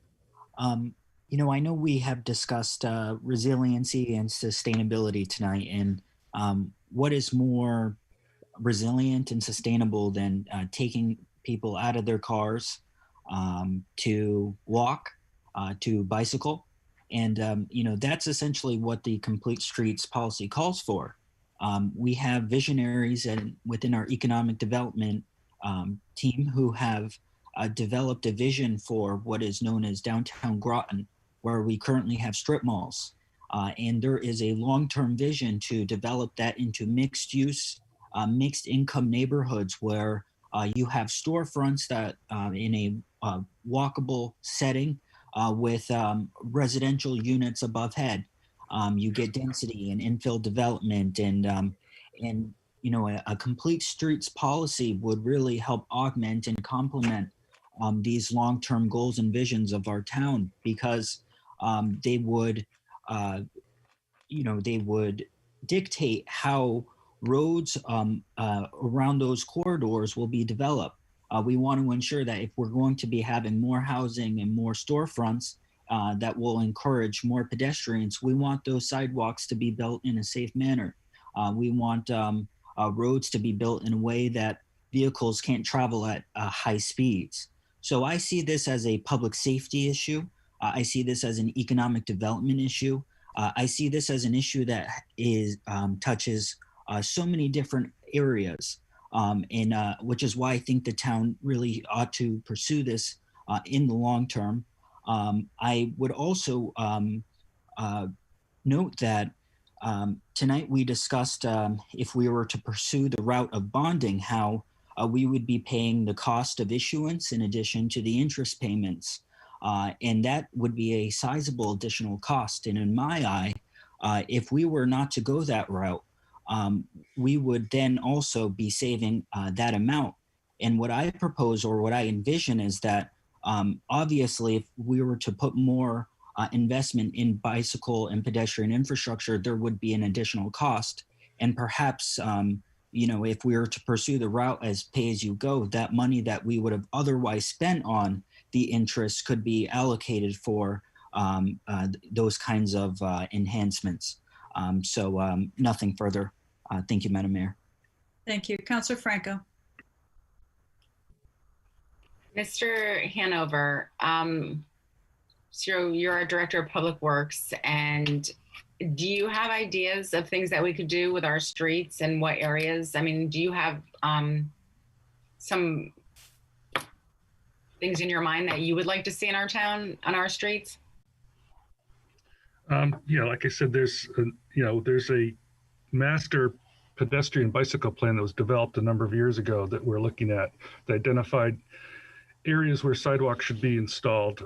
We were looking at infill areas on Route 1 that should be installed. We tried to do some traffic calming for speed, with some speed humps and things that worked in some areas not so much. But I think, we've been successful in getting a bike route, Crystal Lake Road up Route 12, South Pleasant Valley Road. We're working with the developers at Sealy School to try to get them to put in a bike route from Pleasant Valley up to their entrance. So we are trying to encourage and improve the pedestrian and bicycle facilities throughout the town. Thank you. Also, if it was, so you have ideas, and I know the previous Public Works Director, who's the one who actually came to our council and suggested putting in the first bike route in Groton. I mean, that was our Public Works Department. I mean, that's my thought is, who knows our streets better than them? So my thought is, if we put Mr. Bird, do you have, or even Mr. Hanover, do you have any idea what the additional cost would be? Like, would it be a percentage over our budget? So let's just say we had 1.2 million set aside for roads. Do you think it might add another 20%? Would it add 10%? There's zero chance. I kept trying to get that out of Brian Kent and I couldn't, because you could have something just unusual that skyrockets the price. I've not found anything that says an average percent over. So, because you might only say sidewalks. In some places they'll say sidewalks is what I want to be complete streets. Others will say, traffic calming and other things. So each one's so different, and it depends on your priorities. Right. So I don't know how, just my personal opinion, as a council, we would want to make policy when we have no idea what would we be like bonded basically in a policy that we have to spend kind of, money on this, that we don't even know what we're going to be spending or what even it would look like in the future. And then when it comes to lean years and they plan on, well, maybe in the future they're going to bond and they're going to do a section of road, but it's going to cost a lot of money. And we're in lean years and maybe we don't want to spend that money right now. but the policy says we have, that's what goes along with doing that road that year. So I just don't think a policy is needed right now. That's me personally. And I like the idea. I would love for parts of our town to change and maybe look different. But a lot of our roads are state roads. A lot of the roads I think most of us think would really need some improvements are mostly state roads. And then the other roads, our public works is, I personally think, is most capable in handling that. Thank you. I'm going to take my turn and speak to this now. So as I stated at the beginning, adopting a complete streets policy is a philosophical thing that an elected body would do. And as Mr. Hanover pointed out, there's a whole paragraph in there that specifies that you don't have to implement it on any given road. So you are not bound, much to perhaps Councilor Baumgartner's chagrin, you are not bound to implement this on every single road. It's a matter of choice. And I agree with Councilor Franco that our town staff is the qualified people to tell us what we can do and what we can't do and to cost it out for us. But that's exactly how this process works. So we as elected officials make a policy decision, make a policy choice that this is something that we would like our town to be working towards, this complete streets policy, just as the state has already done. The state has had theirs in place for quite a while now. Once we adopt the policy, then every year when there is a project to be done, the town staff, Mr. Hanover, his department, they would come to us with their projects and they would tell us what we could do. And then we would decide, yes, we can afford to do it. No, we can't afford to do it. No, we don't like that there, whatever the choices are.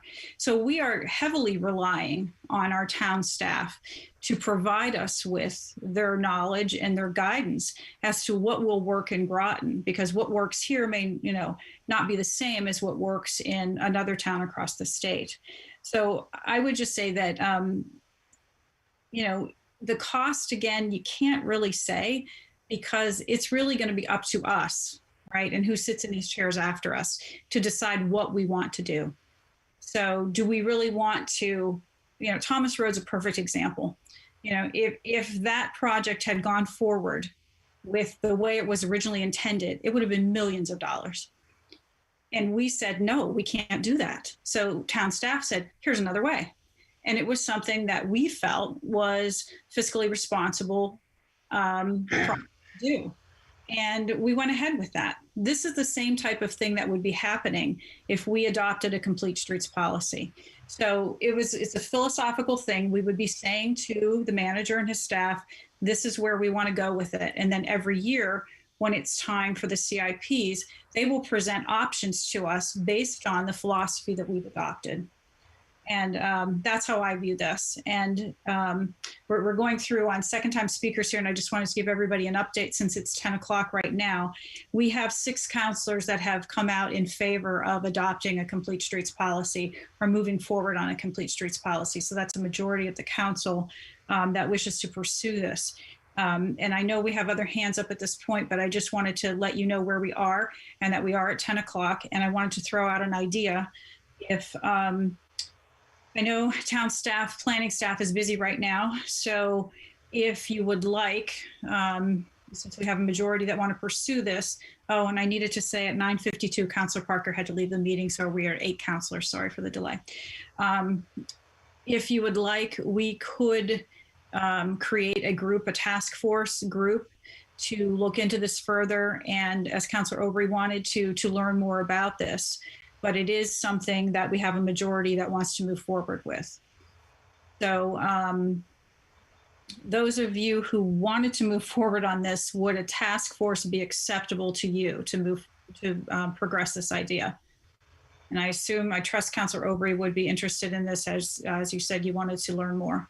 Thumbs up, yes? Okay. All right, so I'm not getting any objections. So at this point, then we have a consensus to form a task force of people to look at adopting some kind of complete streets policy with the details to be further worked out in advance.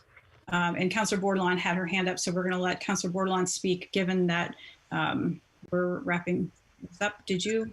I was just going to say that I wasn't in support of well, originally I was raising my hand and saying that this thought process, once again, adopting something like this, it's a change of a mindset. It's a thought process of how we look at our streets, not so much adopting like a rule change or saying we have to. So I just see it as like, we're going to be more cognizant. We're going to be more focused on when we rebuild and implementing. But I also don't feel that we need a task force necessarily.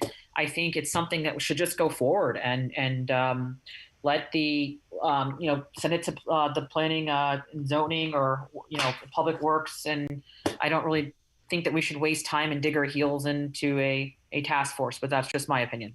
Thank you.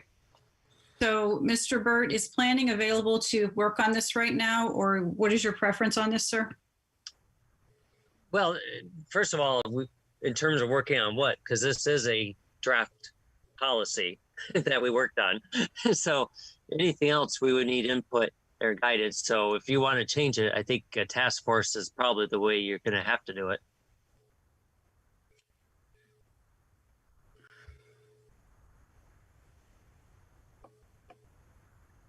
Oh, you're muted. You guys, we are at 10, so I just want to make sure you're aware we're at 10 o'clock. Do you want to continue? No. No. How many would like to continue with this? Melendez. Okay. All right. Sorry, Councilor Aubrey. Okay. All right. I think we lost Joe. We did. And when did we lose him? Did you note the time? About 10 minutes ago, I think. I saw Parker went out at 9:52, so it's maybe about the same time then. So we're at 7 then. Okay. Let me make a note of that. So I know Councilor Parker left at 9:52, and you think Councilor Zepari left about the same time. So just so Ms. Hilton has an idea of where we are with this. So we are at 7 councilors at 10:04. Let me just make a note for my records. Okay. All right. And Councilor Baumgartner. Yes. My question is regarding. I know we have the. I have a point of order. Oh, sorry. Yes. What is your point of order? He's already spoken twice on this topic. Yes. I think we've had lots of people speak more than twice on topics this evening, actually. Yeah. Councilor Baumgartner? All right. Nope. I had a question, but I will honor what Franco said as it is contained in the rules we just passed. Councilor Aubrey? I'll just pass for now. Thank you. Okay, so we have consensus to move forward, and the people who wanted to speak have yielded the floor. So we are set with that item, and we are on to review of other agenda items. Anything else? Can I ask where we're at on that? I'm not quite clear. I was going to ask the same thing. Are we going on a task force? Or are we just? I'm sorry, Mr. Burt, what was your question? I was asking the same thing. He's asking, clarifying where we're at. Yep, same thing. I'm not sure where I'm going with it. Question was, I'm sorry. I need one at a time, please. We were saying at the same time, we both were just asking for clarifying as to where that was left. Mr. Burt, is that what you were asking as well? Yes. We're moving forward, and I believe people wanted to look into it further. So what is, I guess I'm confused. Clarify. So, point of clarification, are we looking at a task force or what are we doing? I'm just making sure my notes are correct. Correct, but I'd like to hear Mr. Burt's answer first so that he understands what we're doing. Yeah, same thing. I just wanted to know, are we moving forward with this version, or are you creating a task force to alter it? So earlier, I had said that we have a consensus to move forward with the policy. Some people wanted to explore it further. You said that you felt that there was nothing more that the staff could do at this point. So if it needs to be explored further, then we will have to do some kind of working group to explore it further. Got it. All right. Point of clarification. I just want to make sure I understand. I thought the town manager stated that his staff did do some work and that was part of this presentation, or am I misunderstanding that? No, that is correct. But we also had counselors say that they wish to learn more about it. And so in order to have people learn more about it, we can have a working group on this. Okay, so That's not your preference. We can move to put this item on the agenda, but I think that kind of is disrespecting what, you know, some of the other people wish to learn a little bit more about. I think in all fairness, we should ask for a vote to clarify that, just so we can make We don't have a motion on the floor, so we can bring this up at our next committee of the whole if you'd like. I think that'd be appropriate. Agenda. So do you all prefer to skip the working group and just move this out ahead? I think what that's going to do is it's going to delay it, though, actually, because if people don't feel like they've had a chance to explore it enough, we're going to have it at the next committee of the whole, and people are going to want to delay again. So I think by skipping that step now, we're pushing this off a little bit further. Councillor Heed, is this on the topic we're dealing with right now, sir? Yes, just curious, what would a working group look like? Because that's initially what I was going for.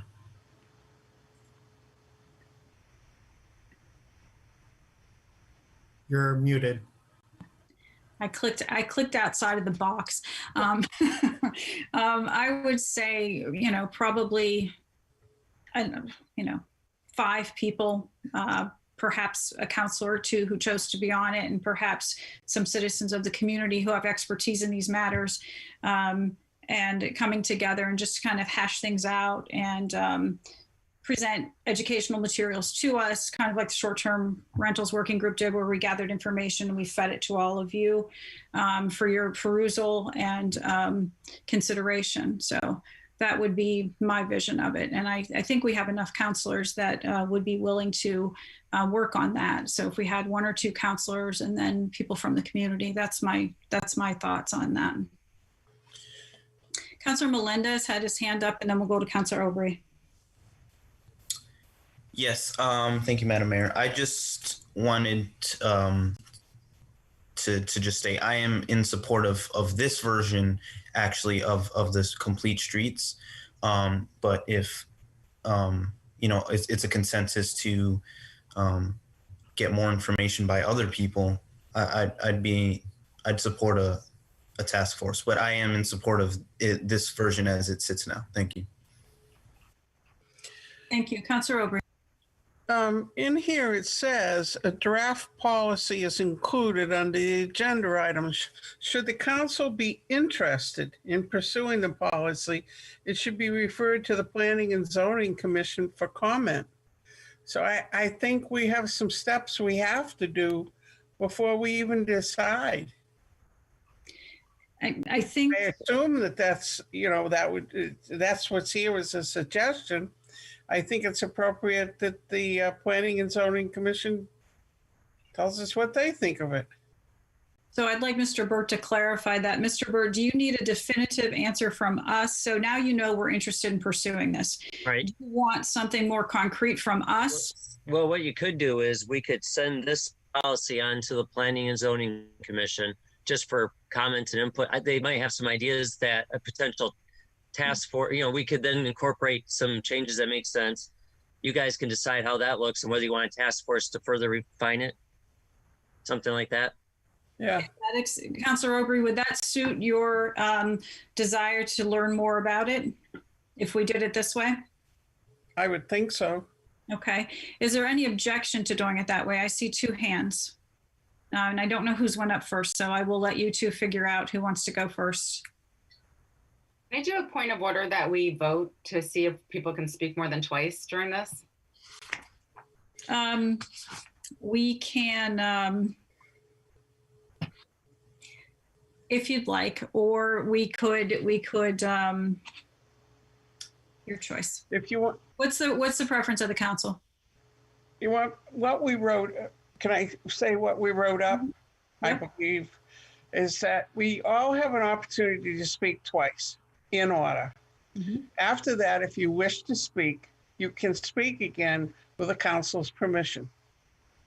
So basically, you just say, is everybody okay? And you say, yes, absolutely. Rachel goes and says what she wants to say, or Conrad, we're not trying to stop conversation. We just want a process. That's all, Rachel. Right, and that's what I'm asking, for us to respect the process and do that now. So is the council okay with people speaking more than twice on these items? Fine. Yes, okay. So again, I don't know whose hand went up first, Baumgartner or Bordelon, so you two figure it out. I don't care either way. Bordelon, go ahead, you can have the floor, please. All right.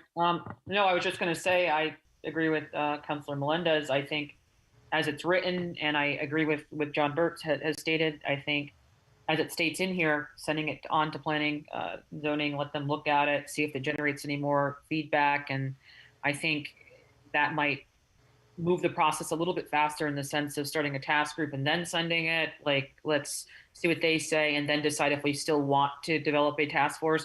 Because I mean, sometimes having that meet once a month, sometimes people can only meet, we could be 6, 8 months, 8 meetings away, a year before we even get it moving.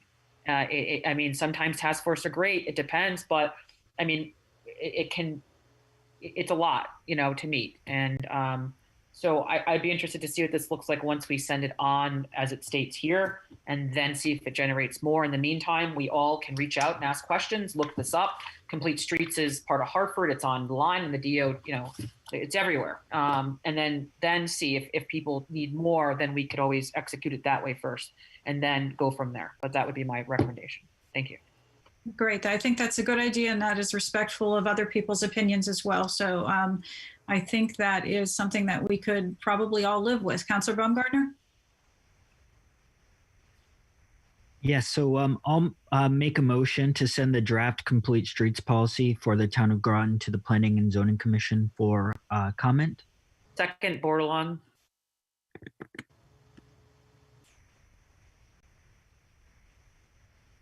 Are you awake, Conrad? Yes, I'm right here. I'm listening. Councilor Baumgartner, could you repeat that, please, slowly so I can write and so that the transcriptionist can get it as well? Yes. Wait, hold on one second. Mr. Burr, do we even need to do that? No, I could just move it on without a motion if you wanted. I don't think we need to motion and vote on it to send it there. I think we can just send it over. If that's all right, Councilor Baumgartner, if you'd like, we can force a vote on this if you feel that you would like to. Otherwise, Mr. Burt can just send it over to them. Well, might as well. I mean, I think. Okay, so one more time, slowly, please. So I make a motion to send the draft Complete Streets policy for the town of Groton to the Planning and Zoning Commission for comment and feedback. So moved. Send draft Complete Streets policy